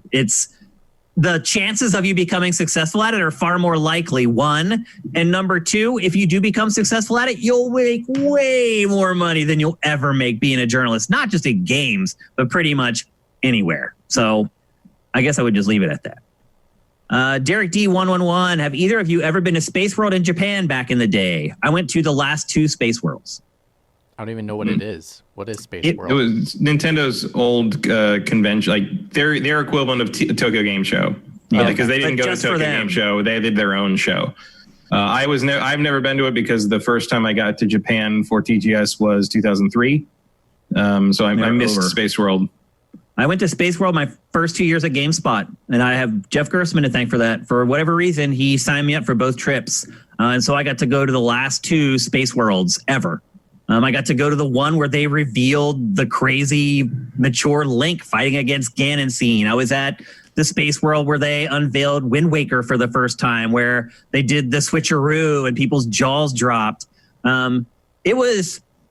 I will say this, like after the last year we went, I don't think we were going to go back again because obviously going to Japan is crazy expensive. And when we came out of that show, like we covered the living tar out of it and probably still we didn't really get our money's worth out of it. So like comparing the size of Space World to the size of TGS, Space World was literally like maybe like 1/15th to 1/20th the size of TGS. So it was this small little thing that was just for Nintendo. And eventually it got to the point where Nintendo just didn't have really enough products to support the show anymore. That's when it started going into the doldrums of waiting 6 months for every first party game. So I don't think it'll ever come back. I'm really glad that I got to go to a couple of them though. We'll take one more. Chang39, Bloodborne for PC, when? Never. Never. So you don't think with like what's going on with Death Stranding and some other Sony stuff that Death Stranding Horizon thing is purely because that engine was put on PC. Bloodborne is a whole different beast. No pun intended. And for Horizon, it's a perfect marketing play for the next console. Yeah, to promote the new one, which I thought might be coming before the end of the year, but it's not, unfortunately. All right, that's it for GameFace episode 218 here at Sifted. We did stop a little bit earlier today, but we still pretty much got a full episode in. As I said at the top of the show, if you're listening to our show on Stitcher, iHeartRadio, Spotify, Apple Podcasts, Google Podcasts, and you're watching it or listening to it for free, I would really appreciate it if you could head to patreon.com/sifted and kick us a couple bucks a month. You'll also then get the show a week earlier than you're getting it on those podcast feeds. I do want to say, I got a haircut. And I did not get a haircut. I gave myself a haircut. That's what I had to do. So I was digging, like if you've been watching Sifted HQ, you know I've been cleaning out this huge cabinet at my apartment. And so I was in the process of doing that. And I was like, looking for places to store the stuff I was removing out of the cabinet. And I have all these bins underneath this bed, actually right behind me. And I started pulling bins out and I found these clippers that I have had for, I don't even know how long, probably like 20 years. And I turned them on and they worked and I just went for it. And I just did it. I couldn't take it anymore. I couldn't take it. I looked insane. I literally looked like a homeless person. Like I think when I was walking around, people were looking at me like I may be homeless. So anyway, I shaved it. I just shaved up the sides and the back and that's that. So yeah, I'm still riding the train to the 8 is enough kid hairstyle. I couldn't do it, man. I had the hair. I got 70s hair. Like there's no way around it. Like my hair was born to be in 1977. Dude, the hair on the side of my head had not been that long since like 1997. That's how long. It was so long. It was covering my ears. And I had to like tuck it behind my ears. Anyway, I'm very glad that I took I'd never had my hair that long before. Thank God I've had long hair before, Thank but God I had roommates to help me been a with the long back time. and stuff because that was a nightmare. I used a trimmer because I didn't have a hair clipper and I couldn't buy any. They're all out. Yeah, they're all sold out. I found like, thing. I'm going for the Dennis Eckersley curl mullet back there. Yeah, yeah. My hair was starting to curl in the back too, and I was just like, I can't do it. So anyway, I'm all cleaned up. It's probably going to be another 3 months until I get it cut again or until I'm bold enough or brave enough to do it again. So enjoy it while it lasts. I'm going to try to. But anyway, as I said, you can help us out at patreon.com/sifted. You can also help us out with Twitch Prime. If you're watching this on YouTube, it's just one click. It literally takes 3 seconds once you've already set it up and connected your Twitch Prime and Amazon accounts. So anyway, help us out any way you can. We appreciate every single dollar. If you want to find me on Twitter, you can find me at Dinfire. You can find Matt at MKyle. That's Keil. And you can find Mitch on Twitter at Mitch Secor. And again, if you're listening on any of those free platforms and you're not hanging out at sifted.net, which you absolutely should be doing, follow Sifted on Twitter at Sifted Games. That way you know when we're putting up the free episodes for our Twitch Prime subscribers of Pactor Factor, when the free episodes of GameFace are going up on YouTube, when the free episodes of Pactor Factor are going up on YouTube. You get a ton of information from our Twitter handle, so make sure you give it a follow. So on behalf of Matt and Mitch, I'm Shane. Thanks for watching. We'll see you next week. GameFace is up and out.